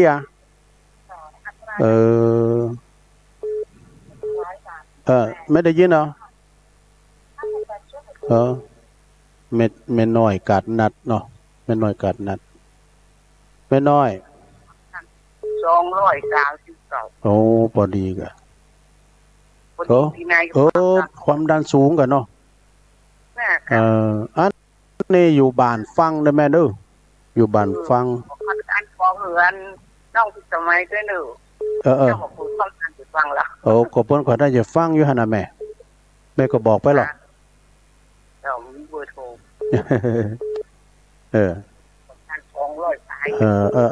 รักษาฟังอยู่บ้านน่ะแม่เด้อใจเพิ่นเกิน100นะแม่น้อยนี่นะโดยที่เพิ่นจะมาเต็มว่านะเนาะขอบคุณเด้อแม่เป็นยังเอาสังขารเอาสังขารไว้ก่อนเนาะเอาสุขภาพไว้ก่อนสาธุเด้อแม่เด้อสาธุแม่น้อยกาดนัดเด้อแม่อันวางซ้ายก็เจริญพร ภาษาเจ้าตัวรู้ แม่เพ็ญขาวเตี้ยตาจ่างน้องหล่องเนาะ จ้า อ๋อ มันจะเป็นเจ้าตัวรู้เด้อ ชัดเจนดีบ่ เจ้าน อกสถานตีวะเนี่ย จ้าเอาแสงไฟหน่อยบอก เอา แสงไฟสว่างตาแสงพระสว่างใจสว่างตาได้แสงไฟสว่างตาได้แสงพรามเจ้า ดีก็ ได้จะลงเด้อ โอ้ขอบคุณเด้อ เดินทางปลอดภัยได้จะลงเด้อ แม่น่ะสว่างตา อันนี้ก็แม่เพ็ญขาวเตี้ยนะอยู่ตาจ่างน้องหล่องบ้านอันขจรพอใจพุ่นน่ะบ้านของอันไอ้ชายน้อยอันนี้ก่อนเจริญปอน นมัสการเจ้า โอ้แม่สุภาลักษณ์นี่หายไปหมื่นเด้อพี่น้องบันทีเฮาเนี่ย โอ้ใส่ก็ฟังตลอดมันโทษตั้ง แม่อัมพรเขาไอ้เวียงยองเขาเนี่ยแม่สุพรรณเขาก็เนี่ย หลายกับพี่น้องน้องไส้ดํนะบันทีนะ เจ้าแต่ก็ฟังตลอดเจ้า ก็ดีอะกะชัดเจนเด้อแม่ ชัดเจนนี่เจ้า ดีกะบึกก็จะมาอยู่ก้าฮะบึ้นได้มากะ ไหนมาไหน เดี๋ยวตุลุงอันนี้มาแสดงว่ามันได้ฟังกันลูกใจใจตื้อก่อนเนาะใจเอาสูงใจแม่ก็แล้วเอาใจไปเจ้าอันเนาะพี่ยังอยู่ทั้งบ้านฟังเปิ้นถ่ายทอดก็ได้เด้อพี่ยังเปิ้นโอ้ขอบคุณหลายเตือนี่ฟังหาไหนก็ได้เปิ้นเยาเคยโทรมายืนดักไปเอกะไอ้เวียงยองนั่นแหละเมากับลำไยจ้ะ ชัดเจนดีเนาะน้ำใหญ่เนาะแม่น่ะคุณโต๊กคุณโต๊กเจ้าโต๊กฟังแล้วนะคะดีก็ดีฟังแล้วขอบคุณเด้อแม่เด้อบุญรักษาเด้อสาธุอันนี้แม่สุภลักษณ์เสียนพระเจ้าแดงบันทีแม่ไพตัวแทนบันขวางเป็นยังน่ะไปความฟังกันสักตือหอการถามอย่างนี้จบข่าวเลยเด้อการถามอย่างนี้จบข่าวเลยใจฟังได้เจ้าแล้วนะชัดเจนดีเนาะชัดเจนดีโอ้แขกอันแฟนประจำแต่หู้เลิงอย่างสักอย่างในจบข่าวเลยกะก็เปิ้นจะฮื้อแหน่อีนี่ก็ไปต้านตีนต้านเสาน่ะกะแม่ตั้งเด็กที่ชั่วโมงตายหมดเลยเนี่ยนั่นกะอันน่ะก็ตุลุงกาวแล้วเพิ่นว่าจะต้านเสาสุกเอาเราเสาเอาหน่วยเสาเทาเวอร์แรกก็คือแบบกินวันเกิดเป็นกาวเนาะแม่แลตกกาวมาเป็นหลายวันนะดูท่านเสาขอบคุณแม่เด้อสาธุอันนี้ทางปุ้นเนี่ยบ้านขวางแม่ไพวางสายกรรมเจริญพรไม่จ่าเจ้าแม่อยู่ไหนนี่มึงฟังอยู่ไม่ย่อยกันค่ะเจ้าแม่สมพัฒน์อยู่นี่มันจะฟังเสียงฮู้จักเด้อฮู้จักกะเบอร์อย่าหาแม่ไพนี่นะแม่ไพบ้านขวางใน242นี่ช้ำได้แต่มันจะบันทึกไว้นะอันนี้แม่ย่อยสันทรายเนาะแม่สมพัฒน์เนาะบึ้นมาก้ามุดไปเรื่อยไปเจ้ามันได้ไปก็ฟังทางบ้านเนาะเจ้าจะไปละปูนไปบ้านหลวงอาจารย์ดีกะขอบคุณเด้อแม่เด้อเจ้าคือกำลังใจสาธุอันนี้พี่น้องตามแม่ย่อยสันทรายเจริญปอนเลยปวดซ้ายแล้วกันเนี่ยฮัลโหลว่าจะรู้ปอบุญมีแหละครับเสียงใสแล้วโลดีแล้วสบายพอแล้วเนาะ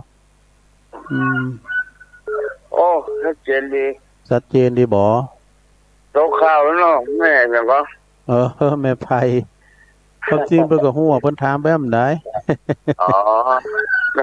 แม่ไพนี่เป็นตัวแทนพี่น้องบ้านขวางโดพี่น้องกอข่อยก้าพี่ว่าตาปูนเพิ่นฟังขนาดกอข่อยก้าพี่น้องตั้งน้ำบ่อเลิงก้าน่ะพี่น้องตั้งน้องเหงมีหลายตีน้องเหงละปูนนี่นะน้ น้องเฮงหลับปูน้องเฮงตั้ง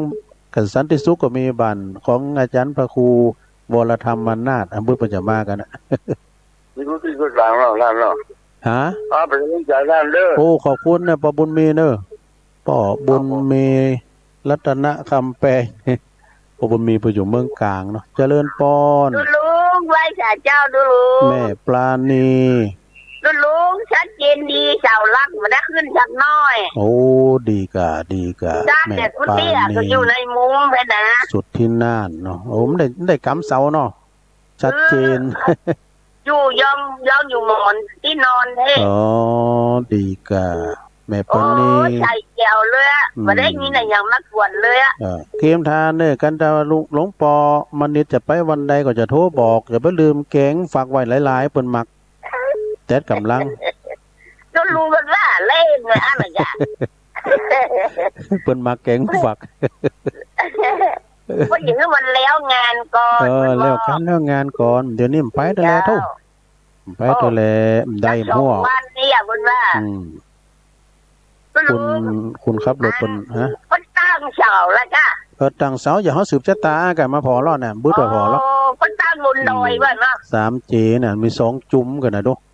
เพิ่งวัตถุอุปกรณ์น่ะเป็นเสาสลิงก็สืบชะตาหมดอ่ะเดี๋ยวนี้เฮาจะสืบชะตาเสาการเสาตั้งแล้วก็สืบชะตาคุณเฒ่า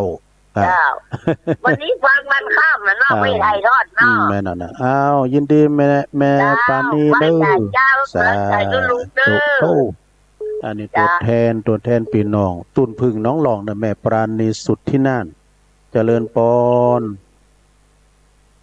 ฮัลโหลฮัลโหลติดแล้วยายพรล่องวัวแดงสันกำแพงเชียงใหม่ได้ยินทียายพรแจ๋วเนาะฟังแม่ปานีว่ามันได้กำเสาอยู่ในสุดอยู่ไหนหรอ พอตุลุงอยู่เนี่ยนะเก้าสถานีเนี่ยยินจัดทีอ่ะยินเสียงตัวเก่านี่นะ ยายพรมากล้าทำบื้ออ่ะอยู่บ้านฟังเนอะ ได้ว่ะ อยู่บ้านฟัง อยู่บ้านฟัง ตุลุงนี่ไข่หันโตได้แต่ยายพรเนี่ยพี่โตจะฮือไว้นะน้อย ถ้าจะสูงโป่งเนาะนางงามเก่าก็ มันน้อยแต่มาวัดเรื่อง ยินดีอ่ะเนี่ยแม่พรยายพรเนาะจ้าตุเนี่ยเพิ่นได้โทรแล้วก็แล้วใจเพิ่นน่ะเนาะเอาโทรเข้ามาติ๊กๆวันนี้มันได้บันทึกเนิ่มมีมือ เหมือนอยู่ในสถานีห้องส่งเฮาอันนี้ว่าไปเลยเนาะอัลลาฮัลโหล นมัสการเจ้า จังไดจ้าเนี่ยโยมฮัลโหลเจริญปอนโยมโอ้เข้ามาใหม่เด้อเข้ามาใหม่ตุลุงมันจะเย็นอย่างมันน่ะเจริญปอนโอ้มันได้เปิดสายซะครับหมออันนี้บุกก็หาเนาะโอ้แม่แก้วแม่ไข่แก้ววงคำชัดเจนดีเนาะดีสายเจียวเนาะดีกับโพโตกันได้ขึ้นเสาเนี่ยกับโพโตจันเน็ตกันนี่เพิ่นกำลังแปลงห้องทรงใหม่นะอาจารย์ท่านพระครูวิสุวัฒน์เพิ่นแปลงห้องทรงใหม่กว้างแล้วโทษ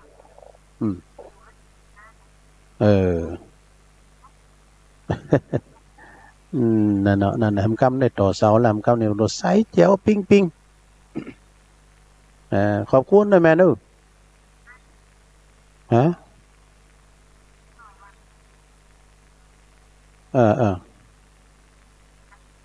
วัดฝาหินเนี่ยกะปีนี้อยู่บ้านฟังก่อนแล้วกันนะนู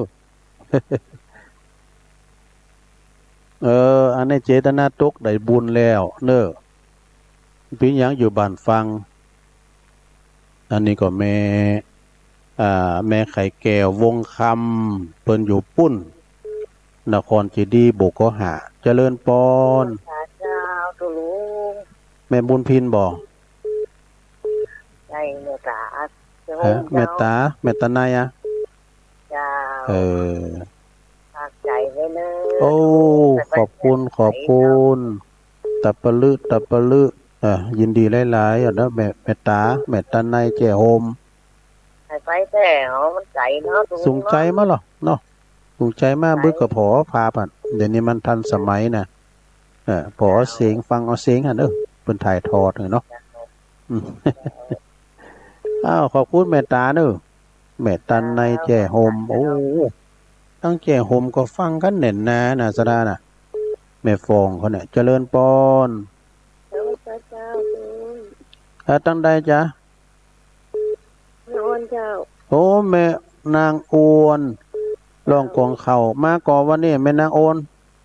ว่าจะไปนะเจ้ามากะพ่อโตแม่บุญตวนจะมาฟ้อนดาบด้วยวะ มาหรอมาปะกันมาเด้อมาเอาพยามาโซกันนี่อย่าอาจารย์เพิ่นว่า อาจารย์แสวงใจรังสีมาเด้อมาเอาพยามาโซกันนะมาขอมาชมบารมีครูบาอาจารย์ที่เพิ่นนักจัดรายการเนาะยินดีแม่นางโอนจ้าโอ้วันนี้เป็นวันเปิดสายกะเอาโทรเข้ามาเลยนะเป็นปอนแม่นางแม่บุญพินนะแม่บุญพินแม่มอน้อยมาแล้วไปพระเจ้าจึงดูลุงพระเจ้าเข้าเฝ้าพระเจ้าด้วยกันแล้วเนาะพระพุทธเจ้าเลยดีกะพุทธจะไปมอเตอร์ไซค์รับจ้างไปคนเดียวปวดโทษใจเกินร้อยใจเกินร้อยดีกะโอ้ฟังอยู่ขอบคุณสาธุแม่บุญพินแม่มอน้อยนี่เป็นรุ่นบุกเบิกแต่เจริญปอนกับนมัสการด้วยอาจารย์ยองอ๋อหลวงพ่อมานิดมาแล้วถึงไหนแล้วโอ้วัดทองนี่บาทกันกายอยู่ในศาลานี่อยู่กันเจ้าอันจอมหยุดเปิ้นพาดพิงหาลูกไปเป็นอย่างเดียวถึงฟ้าแต่ลูกแต่กันเนาะใช้เวลากดเพื่อเดียวหมุนถึง20 นาทีลงเดียวโอ้มันก่อนกะสายบุญที่เปิ้นห้องไปก็มีนี่ตะลิโยเนาะตะลิโยมาตะลิโยเปิ้นหมอนัดทำบ่ได้เปิ้นน่ะปีหยังเนาะโตมาก็สูงปัจจัยมาโอ้แน่อาจารย์สมเพชรเปิ้นเอาอย่างของไปถวายลุงเลยนะเปิ้นจะเอาของมาถวายก็เปิ้นมาฝากละเปิ้นมาฝากดีกะว่ามาข้างเกิดสอนไปนะผมทำว่าภาวนาได้รอเป็นจนทุกชั่วโมงนักเทศดูเนี่ยคือปีสมเพชรนี่เปิ้นปิ้นนักเทศไปเมืองเป่าเมืองฟางไปเจียงไฮ้บ่มันโมดซึ่งท่านอาจารย์เข้ามาสมัยดรนะต่อไปยังไข่เนาะมันเคยมาเนี่ยผมตะก้อนผมจัดตามแบบท่านครูมาสมัยเนี่ยผมก็ห้องอาจารย์อย่างเดียวนั่นแหละเป็นคนบ้านเดียวกันเนาะมันตำบลเดียวกันมั้งนะครับห้อยมาห่วงกันหลายเพื่อนเขาจะกำลังมาพูดกันตอนนั้นมาทางด้านสุเทพเนี่ยนะผมก็นั่งรถทางดึงทางพระครูผู้ที่ชาวมนักเนี่ยนะครับผมมาส่งผมถึงได้ผมนักส่งให้จ้ะแล้ววันนี้พี่น้องสถานมาเงินใกล้ปั้นดอกแฝกปั้นสันดอกคำใจเกิดขึ้นว่าไปไหวไปสารอันครูบาวัดเราจำพ่อเนาะอยากคนมือมาให้เงินเนอะเพื่อก็จะไปติดต่อเกี่ยวกับเรื่องผับป่าอย่างต้ยนะท่านอาจารย์สมเพชรนี่นะครับนะเดี๋ยวเพิ่นเป็นตัวแทนของหลวงพ่อเราเนาะอันนี้ก็บันทึกงานเบอร์เพิ่นแล้วเวลามีการมีงานจะนิมนต์เพิ่นมาเตะทางงานดอยหล่อของนี่กะเอามาถึงปีถึงนอกนะพี่อายเพิ่นก็มาเนี่ยหลวงพ่อมานี่ต้ยบ่เป็นหยังเอานี่บ่ต้องใส่การเอาไปนั่งฟังเพิ่นก็ม่วนอยู่นะโม3จังหวะเพิ่นจะคือไว้พองนะโมจังหวะเดียวกันนะโมตัสสะธุนี่เนาะกูหายอัตสาธุผมก็อัตสาธุนะเนาะบัดโทมันอัตสาธุทั้งสองเนาะรถจอมรถกับป้ากับตัวเนี่ยป้ากันที่ควงเนี่ยก็ที่เขารถจอดควงเนี่ยก็เป็นห้องอันนี้ลานจอดรถกะลานจอดรถมช.โอ้หลวงพ่อเตียวขึ้นมานี่กำเร็วนะกะ65 กิโล65-40ได้หรอสบายพกได้คุณขึ้นมาได้กับอันดอยขม้อมันจะจริงเนาะนั่นนี่ตุลุงบุญสงเนี่ยปโตตุปีเคนเขาเนี่ยเปิ้นเตียวขึ้นดอยขม้อน่ะตุลุงสงไฟเสาหินเนาะสีโบบานทั้งสีโบบานก็จะมาวันนี้นะ บ้านก็เคยไปผมเนี่ยก่อนนะอยู่ตรงเกี่ยวกับปูนมากกว่าเนาะนะวันนี้อาจารย์เต็มที่เนอะ ครับสายบุญทุกสายเนาะวิทยุนี่สำคัญแท้ๆแม่ปันนี้ถ้ามันได้มาฟังลุงยองนั่นน่ะเพิ่นจะแกงฟักเลขนะเดี๋ยวชวนลุงยองไว้หนาวจ้อนคนไปเนาะคนจ้อนใครจ้อนเนาะอย่าไปลืมนะโมสภาทุกเนอะถ้าทาญาติโยมป่าแม่แดงหมู่2หมู่9กึศอยู่ที่ทางคลองอยู่รถไปห้าสัก7 โมงขอบคุณแม่แต่นั้นก็เขามาขึ้นที่มาให้เงินเนอะสาธุหลวงพ่อสาบารมีแห้งสาธุหลวงพ่อมานิดเจริญปอนเจ้ากับไม่ช้าเจ้าตั้งใดจะหาเนี่ยตรงสายโดยเดงโอ้แม่สายพินมาวันนี้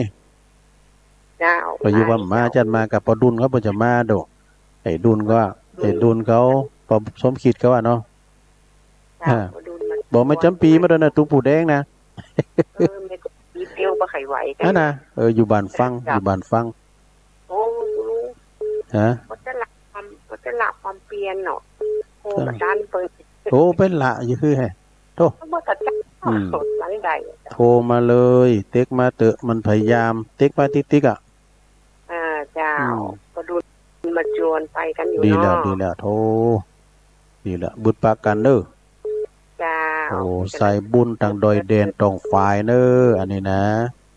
เดินตามโดยสวัสดิภาพเนาะเจ้าสาธุเข้ามาใหม่เจริญปอนโอ้เปิดสายโหลดได้เลยฮัลโหลเจ้าตุลุงไฟสาเจ้าต้องได้จ้ะเนี่ยโยมยาแดงปัจจัยเปิ้นบาทถ้าไปทำบุญแม่บัวเขียวเพิ่นมาได้มาแม่จะบุญไปฝากเปิ้นก็ได้เด้ออากะว่าอากะทำบุญไปฝากตัวแทนมันก็คอยใจพี่โนพี่เพชรเขาเนาะไปหรอจ้ะสันตายโดยแล้วน้องเขียวบ้านใหม่เด้ออันนี้จะบุญไปเป็นกูคนเนอะเขาก็ถามเด้อจื้อเพิ่นก็ดีใจแล้วจ้าบุญไปฝากบึดจะมาโดยพี่นั้นข้อมูลก็จะได้ก็ว่าจะมาเองมาเองไปโดยน้องมาใส่บุญแต่น่ะเนาะจ้าถ้าใส่บุญของโยมพิสมัยแปลว่าปุโตตุ่นของเพิ่นได้6 ปันแล้วดูช่วยกันหอมเด้อเนาะ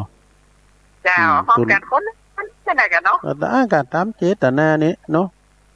พี่ยาขอบคุณแม่แดงเด้อรัตนาดอกตะล่อมไฟสาเจ้าสาธุเจริญปอนสาจ้าฟังเลยแม่จันฟองปงดอนแจ้ห่มมีบุญไม่หันหลวงพ่อมันนี่ไปปิ้นหยังก็ไก่ก็หั่นน่ะเนาะตั้งใจไปหาคำวัดพวกก็ได้กะเอาใจไปแน่เอาใจมามันไก่เนาะทางห้องไปบ้านหลวงก็เลยไปนั่นนี่ไปบ้านตัวนู้นเขาลังหาลูกกรุงเทพมาวันนี้โอ้ลูกหลานมาโดได้รางวัลลายเนอะดีใจด้วยลูกหลานไม่หาก็ดีใจแล้วมาทำนานี่หน้าน่ะแหละเดี๋ยวให้ใส่หน้าเดี๋ยวฝนก็เริ่มตกมาดูเนาะอย่าให้ใส่หน้าไปไม่จำออกนะแม่น่ะอยู่บ้านฟังก็แล้วกันเด้อเนาะมันใกล้ๆบ้านแม่ตะไนก็บ้านแม่ฟองคนไหลน้ำบ้านแม่ตะไนนี่นะคุณไหลน้ำเนาะเขาเป็นคนนมกับชงอันนี้ไปกับมันกับเขาเป็นคนเฒ่าหนุ่มจังเป็นหยังขอบคุณนะแม่เนเนาะสายอื่นเพิ่นรอได้สาธุเปิดสายไปเลยนะโยมเด้อวันนี้ตุลุงก็อันแต่เขียนบันทึกก็ไม่ได้เพราะว่านั่งอยู่กลางศาลาไปอันเดินไปกินตัวแล้วปอดุลนะกินตัวแล้วปอดุลแต่ยินได้ดีนะเปิดก็ได้แล้วโอ้โหยินขนาดชัดขนาดนั้นดีกะจะมากันหลายกันรถตู้เนาะสายพินก็มาด้วยกันเนาะม บ้านบ่ล่ะบ้านว่าเจอเขามาที่ผมเนี่ยมาเช็ดมาที่บ้านโอ้ว่าคุณนะคะมาที่บ้านผมนี่ดีอ่ะดีเพิ่นเอาซองมาห้อมกันเพิ่นห้อมกันนี่ว่าจะได้ฮะจะได้ดันตุปีได้มาเนาะเป็นยังติดประชุมจุบลนแม่นมันซุบจับกันเป็นยังเนาะขอบคุณเด้อเดินทางปลอดภัยมาเด้อเนาะครับสาธุว่าไปเลยๆเนาะสถาเนาะว่ากันไปเลยๆประดุลวางสายกรรมประดุลเนี่ยมาแล้วสายต่อไปเจริญปอนไหลสาจับสุลูโอ้แม่พญามาแล้วว่ากับประตูทำมาคู่กันหันแม่จันออกมาเหรอแต่รถเก๋งไปหากะบ่ายไปบ้านแม่จันน่ะไปเอาหีบแบ่งไปอันไม่หนีบเงินวันนี้มาตัวแม่เดินเพลินเข้ามาตัวกันเนาะเจ้าไปถามคุณมื้อจะได้ป้าอยากชมกันโอ้เขาย้ำหมดเนี่ยเจ้ากันได้ก่อนนั้นเนาะตุลุงก็ถึงได้แต่เปิ้นว่าปีนั้นข้อมูลจะไปหามา6 โมงไงหรอวิ่งทางก็ไปแอวตักทรายกันเนาะกะตัวทรายบุญแม่นางโอนไปเนอะพื้นฟ้ากันแม่นางโอนมาเนี่ยแม่นางโอนล่องกองเข่าเนาะสันกำแพงพี่น้องตามโบกก้างสันกำแพงพี่น้องยองก็มาพอนื้อมาแสดงโชว์กันให้แม่เนาะตังสันน้ำเมงก้าเนี่ยตังแม่คือก้าน่ะดอยสะเก็ดน่ะปากันมาเนาะตังเวียงเป่าๆนะเวียงเป่าๆแน่นอนกับว่ารถบัสมารายการหรอกรถโทรรถบัสมาเมืองฝางตัวปีเลินนะปืดปากันเนอจะโมนขนาดโอ้โนกันโนเนอไหวฟ้าเนอตัวลูกยินดีแม่จันเลินใสอันนี้ของสะเบงเจริญปอน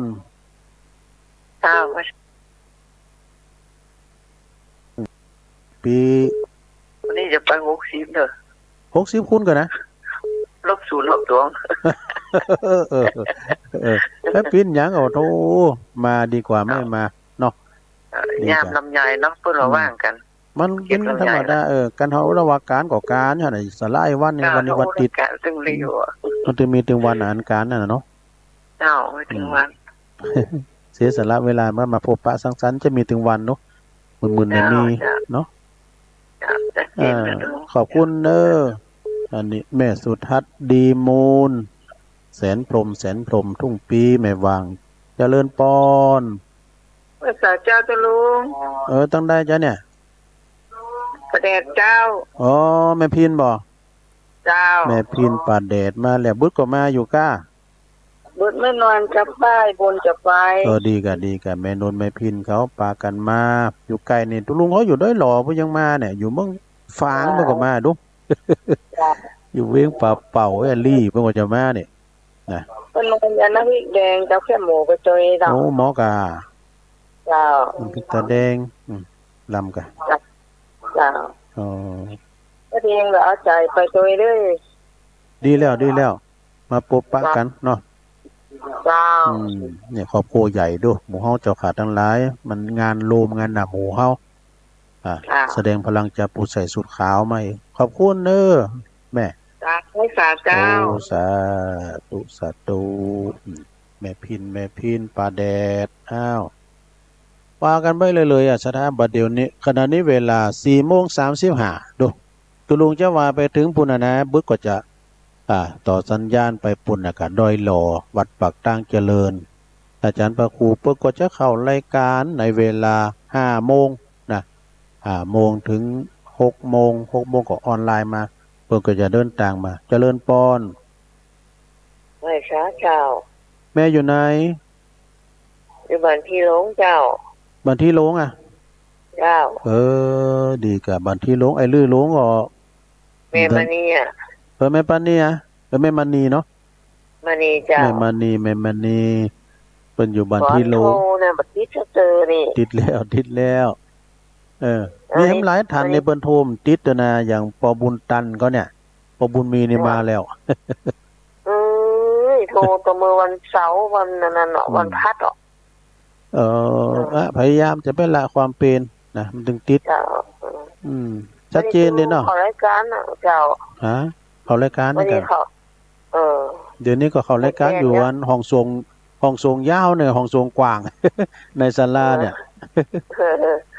เรียนไปทำบุญน่ะกะ แม่นายมาที่ไปทำบุญเนี่ยที่สืบชะตาเสาตาลเสาทาวเวอร์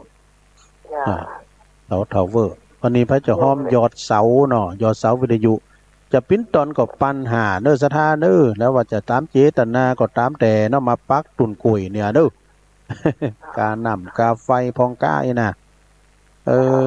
ขอบคุณนี่แม่เด้อ เจ้าไว้ โอ้สาธุบัตรที่โลง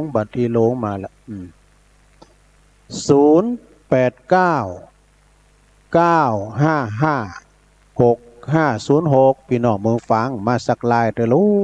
ถ้าได้ยินจ้าจะได้จ้าเอาทำการ108995560506วันนี้มันได้เรื่องอย่างเงี้ยได้กระปืดสายแต่ก็เป็นรายการสดนั่นน่ะเนอะสถานมันเพราะว่าตุ้ลุงอยู่นอกสถานตีนะแต่ว่าอำนวยความสะดวกโดยเป็นอันข้อมูลเมตตาบารมีตามอาจารย์วิศวัตรเนาะเพิ่นก็จัดแจงพุทธเพิ่นลูกเจ้าเนอะเปิดเพลงมันเก่าซ้ำโมนเนอะตุ้ลุงเปิดกันนะเพลงสุรพลเขากันน่ะโอ้ฮูดลุงหน่อยนี่นะ ฮูดลุงไหนอันโทรศัพท์มือถือขอหับตาลได้ลำก้ามเด้อจะเอาไปเทินเลยดูทีละแลกไข่ดิค่ะเจริญปอน รับไปสาธุลุงเจ้า แม่พรเนาะมาแล้ว เจ้าวันนี้อันยม1พัชยาไปเพราะอันมันถ้าคันพระอาจารย์นั่นถ้าครูอภิวัตรเจ้าเพิ่นจะตำน้ำพริกแคบหมูไหมเนี่ยเจ้ายม1พัชยาเนี่ยกะเจ้าหมอกะไป1ต่อแล้วเจ้าจ้ะแล้วสลิค่านะกะมันเป็นพักได้ค่ายพักต่างเลยเจ้าดีแหละพลังเลยเจ้ามันปิ้นยอดนะเจ้าแต่หวานนะเจ้าตัวลุงคือเดี๋ยวมันนอนเนี่ยที่ว่าจะจ่อพักปังมาหลุมกับบ่นี้ตำน้ำพริกน้ำปูมาจูบ่นี้นั่นมันได้มาได้ผมว่าก็เลยเอาปากมาหอมมันเนาะเป็นยังอ่ะเอาซาลาเปามาโดยนึอันมาโยมพิสมัยเจ้าแม่พร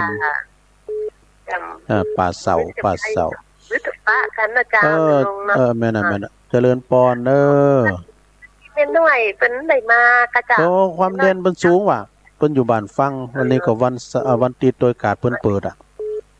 เพิ่นเปิดการด้วยนะจ๊ะแต่ตอนแรงบัดนี้เพิ่นความตั้งใจสูงนะจะมาเต็มว่าแล้วนะตัวลุงมารับได้เนี่ยเฮาก็มีรถนี่เนาะเฮาก็ไปโดยเปิ้นนี่อ่ะจ้ะพี่หยังก็เอาสุขภาพไว้ก่อนเนาะจ้าบึดบังกันเด้อจ้า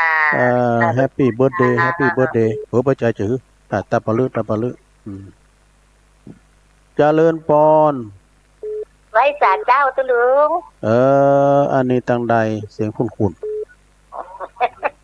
ไม่สีทอนเจ้าใส่ประการเจ้ามาแล้วใส่ประการตังฝังมาแล้วเฮ้ยมาก่อวันนี้ถึงไหนล่ะก็ได้มาเจ้าก่อนแน่พี่นั่นทำแล้วอยู่บ้านฟังเนาะเจ้าส่งใจไปแล้วเจ้า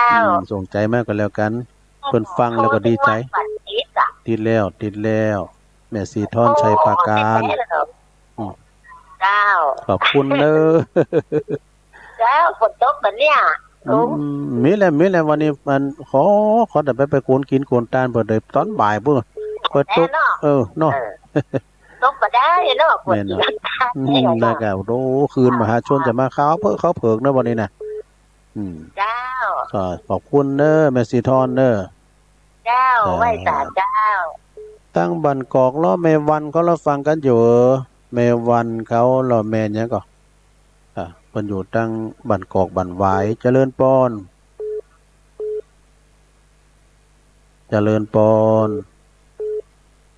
ติดแล้ว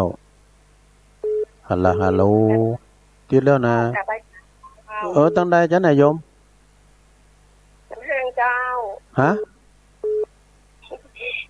ห้างเจ้าโอ้สันห่างพุ่นนะ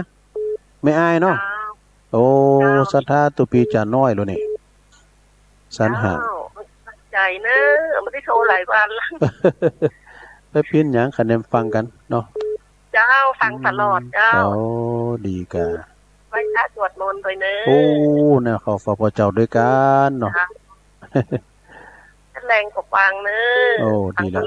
วันนี้ก็ฟังเบิ้นไทยทอเสียงตลอดอ่ะเนาะเจ้าวันนี้ก็ฟังมันรอดข้ามเลยเนาะเจ้าขอบคุณเนอะสาธุโอ้วันนั้นฟังท่านพระครู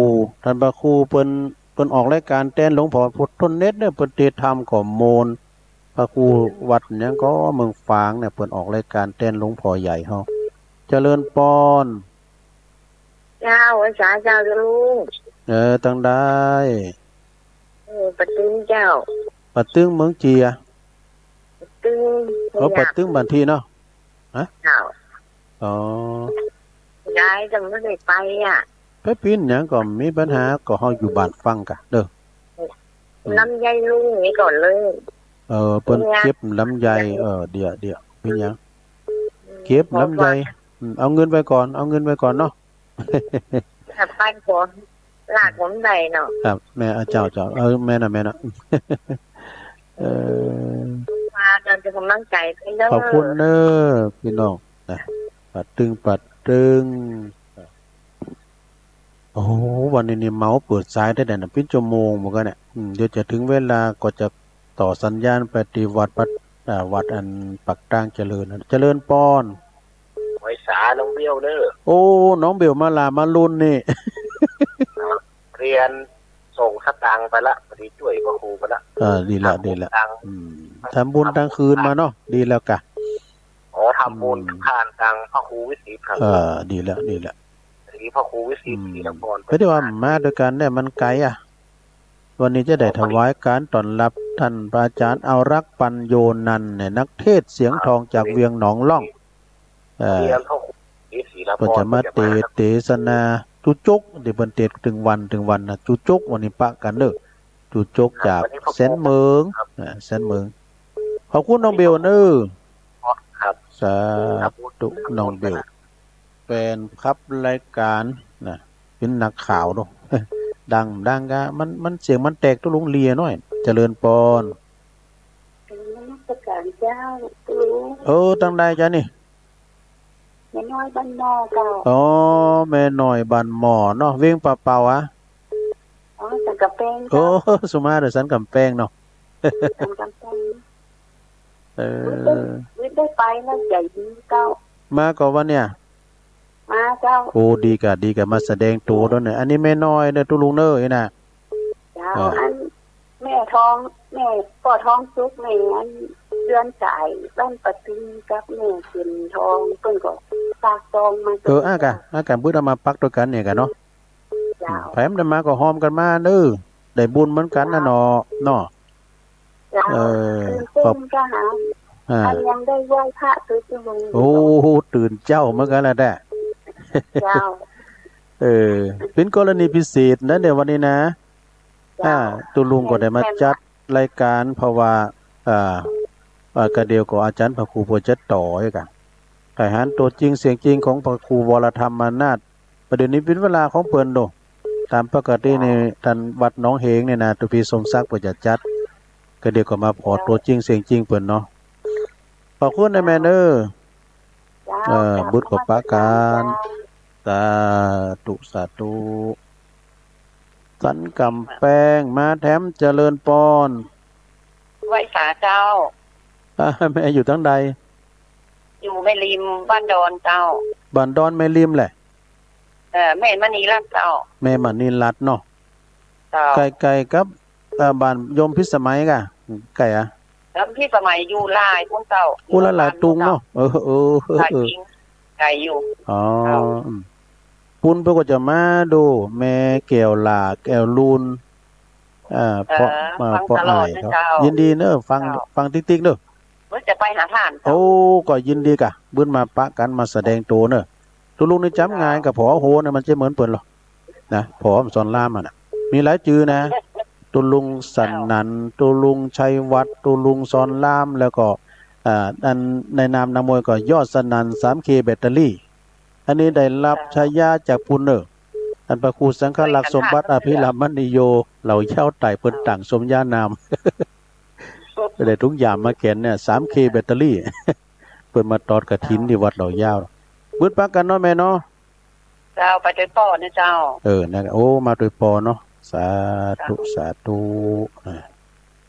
พี่น้องแม่ลิมก็มากันจาดลายมากันตึงยิงมากันตึงใจใจขืนเจริญพรติดแล้วฮัลโหลอยู่ตั้งได้โยมติดแล้วปูได้เลยน้องแป้นยาน้องแป้นยาโอ้แม่ปานีกันนี่โอ้บึดมาเด้อบึดมาได้มาโอ้แน่ปีนจ้านแต่หม้อปีนหยังมาก่อนปีนหยังก็อยู่บ้านฟังเด้อโอ้ไปอยู่บ้านเจ้าฮะอยู่ไหนจะไปไปตานตีนวันนี้ไปพุทธเจ้าไปพระธาตุพระกรุงเทพป่ะโอ้ไปพระธาตุอินแขวนติตุปีสอนเพชรพวกอ่ะเปิ้นแปลงอ่ะบ้านไกลก็เจ้าพอตุลุงก็เคยไปในหันกันในเฟซในไลน์น่ะตุปีเพชรนี่เพิ่นก็อยู่เพื่อโดตั้งบ้านหุงตั้งนะไปเจ้ามันอยู่บนดอยกะอยู่บนดอยกะอยู่บนดอยว่าไปทางห้วยมาโกงนะกะเนาะสูงต่อพระธาตุได้น้อยกะเจ้าผมถึงขนาดนั้นก็แฮถึงขนาดนั้นก็เพิ่นก็อยู่เป็นเจริญไปก็หาเนาะตุลุงก็บ่เคยไปน่ะมาจากควายกลางหนองนี่ได้ไปทางใดเจ้าบ้านห้องกะเจ้าอันเพิ่นอยู่เขตอำเภอเมืองบ่ก็หาละปูนพุ่นน่ะถามเพิ่นที่ฮู้เด้อตุลุงก็บ่เคยไปนี่เด้คือว่าตู้บ้านเพิ่นจะไปจ้ะอันเพิ่นฮู้ต่างแล้วลูกจะไปเคยรถ2กัน3กันโอ้ดีกะอนุโมทนาบุญด้วยนะโยมเด้อเจ้าบุญรักษาวันหน้าจะปาตุลุงอยู่เนาะวันหน้าวันตาก็ปะกันกะเนาะจริงๆกับป้าหลายเตื้อแล้วนั่นน่ะนั่นเนาะดีแล้วป้าตั้งแต่วัดปากทางเจริญวัดเจ็ดวัดเจ็ดลิ้นเด้อเนาะแต่มาได้เข้าไปปักตุลุงอ่ะจ้ะไปปิ้นหยังก็ปิ้นหยังเตือนหน้าก็ปะกันทำเนายินดีโยมเด้ออนุโมทนาบุญโตยนะเอามาแถมหน่อยเจริญพรเจ้าลูกแม่ฟองบ่เจ้าแม่ฟองบ้านน้ำตุ่นมาแล้วมาเด้อบุญนะมาเด้อมาจ้ะไปจุฬาอีกาคนนั้นจันปรากฏถ้าจะฟังอยู่เนาะคนนั้นจันศรีสุวรรณเคยไปบ้านเพิ่นโตโทบ้านเพิ่นนี่โอ้เคยไปสวดมนต์สืบชะตาเพิ่นบ้านคนนั้นจันไม่วางกับพี่อายโชเฟอร์เนาะเราปะฟางดูมาวันนี้มันได้เรื่องเนี้ยน่ะเปิดสายอย่างเดียวนะแม่เนาะพี่เนี้ยน่ะมันรุดต่างได้อยู่บ้านเปิ้นได้ฮู้ว่าทางใดเพิ่นฟังของเนาะแต่นี้จังแม่ปุณก็มาแล้วเตียนใจประการเมื่อฟังแต่ยังมาตัวน่ะแม่อายท่าแม่เนาะมาสิขอบคุณนะแม่เนอขอบคุณวันนี้ก็พี่น้องสันตุนมือเพิ่นจะมีงานบุญใหญ่เนอเพิ่นจะหล่อพระเจ้าเต้นใจที่วัดสันต้นมือโดยเมตตาบารมีธรรมอาจารย์ท่านพระมหาวารินนรินโทท่านเจ้าคณะตำบลแล้วก็เจ้าวัดสันต้นมือก็เล่งนันลงกิติวงศ์เขาพอออกสถานทางสันตุนมือก็ไปกันหลายๆไปช่วยกันแต่สุมปุนสุมสัตตายปินติสักการะปูจากับไหวเนาะแต่วันนี้ก็เพิ่นจะมีบวงสรวงเวลา 7:00 นเทพาอาหัก16จันทร์ฟ้า15จันทร์ดินนะที่วัดสันต้นมือโอ้พี่น้องตุลุงก็จันหลายเด้อแม่พันเขานะตั้งแม่บุญมันเขาโอ้หลายกะต่างปุ่นนะส่งกระแสเสียงไปตั้งปลงมนตรีเขาตั้งห่างต่ำแล้วเนอะมาปลงมนตรีเทพพวงศ์ตั้งหน้าทินหน้าพันเขาโอ้หลายนะต่างปุ่นนะปันดอนตองเนาะตระกูลปันดอนตองก็มีหลาย บั่นคายตั้งโบ้หลายมีการไม่งานกับป้ากันเดี๋ยวนี้เอาเสียงไปก่อนนะเอาเสียงไปหาหน้านุงสูงซองนะแถมเก่านาทีเนอะจะออนไลน์อาจารย์ท่านพระครูไปจะแตดสัญญาณไปปุ้นนะปักตั้งเจริญตุลุงก็อาจจะได้กะเกมโตนี้เนาะจะได้กะเกมโตเกมเนี่ยเกมโตมา2-3 สายได้อยู่เนอะมาแล้ว883เจริญปอนเจริญปอติดแล้วตุลุงเจ้าเจริญปอนแม่อันแม่ว่าจะไปแล้วอันตุได้ยินตัวอันต้นเอารถท่านอาจารย์ต้นเอารถแดงมาไว้ฮับเนี่ยมันฮับตั้งใดเจ้าฮับตั้งใดก็จอดที่ล้านฮะการล้านมชสนามเปิดกว้างไหมในมชเลยนะเจ้าปตมีอปพลเกิดไว้ว่าเข้านี่เด้อนะผู้จัดตอนเข้ามาที่ล้านเนี่ยมดกว้างเจ้าแม่อยู่ไหนเนี่ยบ้านไหนอันแม่อยู่สันทรายหนองจอมเจ้าก็ไปไกลอย่างนี้ก็มาเตอะลูกบ่าวจะไปส่งแม่ไปคนเดียวดีกะแต่พี่ยังมาแม่เคยไปแล้วก็อันคนเลยไปส่งล่ะไว้หันแล้วก็แม่ว่าได้ยินตัวมีรถแดงครับขึ้นมาพิ้นตอนกำใจไกลลูกล้านหันมาแล้วก็กำเดียวนะเจ้าอัดเต็มตีแล้วก็แบตเตอรี่แต่ไปลินไปลินเคลินแล้วไปบางงุ่มนี่ฮะเนาะเดี๋ยวถึงเวลาเปิ้นจะปิกกันแล้วก็แบบแบตหมดก็จบข่าวนะอย่างอาจารย์ว่านะกะเนาะชาติไปก็เกินละเต็มร้อยเลยเต็มร้อยบึดก็ปะกันเด้อแม่เด้อสาธุแม่จะไปทำบุญกับท่านดีกะเดี๋ยวหลายท่านหลายกูตุนกูองค์นะเนาะตุนในเศร้าเนาะพอดีอยู่ตุ่มกระเหม่งกระยาไปเนาะครับในมชนั่นน่ะเนาะอากาศมชแม่เนาะเจ้ายินดีเด้อบึดปะกันเด้อแฮปปี้เบิร์ธเดย์แฮปปี้เบิร์ธอันใจสุมาอันเจริญปอนมันยังไปแฮปปี้เบิร์ธเดย์มันจะอย่างปะเนี่ยเจริญปอนนมัสการจ้าโยมอยู่ตั้งใดพัฒนาน้องหานสันทรายจ้าพี่น้องหานสันทรายบ่รู้เนี่ยได้ยินสัตว์ก็คงไม่ได้ไปเหมือนกันนะจ้าอันจะฟังถ่ายทอดเอาเนาะอากะฟังการถ่ายทอดเนอะอยู่ตั้งบ้านก็ได้ยินโมดถึงภาพถึงเสียงเนอะพี่น้องข้อมูลเพิ่นพิ้นตาเกาะสามเณรตะวันสามเณรสมบูรณ์เนี่ยทีมงานถ่ายทอดมือขวาน่ะของอาจารย์พระครูสมุวิสุวัฒน์ได้ยินทั้งภาพทั้งเสียงเอาใจไปทำบุญตรงนั้นนะจ๊ะแต่ตัวคงไม่ได้ไปเนาะเป็นยังเจริญปอนจ้าฝ่ายประนามอาจารย์ค่ะอันนี้โดยน้อยพัฒนาตอนนี้ก็เหลือเวลาแถม6 นาทีแถมสายสุดท้ายก็เดียวก็อาจารย์พระครูเปิ้นจะไล่ไปประจัดแตดสัญญาณไปปุ่นละนะมีก็มันนี้ไม่ได้โทนสายเนี่ยไม่ได้เขียนอย่างสักอย่างแหละก็จบข่าวเริ่ม5 นาทีเถอะตุลุงก็ออกรายการมื้อก็ปะกันในการถ่ายทอดทำกรรมเนอะโยมเนอะตอนนี้ก็จะได้พบปะกับท่านอาจารย์พระครูอภิวัฒนวิกรมนะผู้อำนวยการสถานีคืนสีขาวเฮาเนาะจะได้เข้ารายการดังต่อไปนี่เนอะตุลุงก็ลาโจข่าวกันเนอะขอความสุขความเจริญจงบังเกิดแด่ศรัทธาญาติโยมทั้งหลายทุกท่านบึดประการเนอะจัตตารโอธรรมาวัฏันติอายุวันโนสุขังปลัง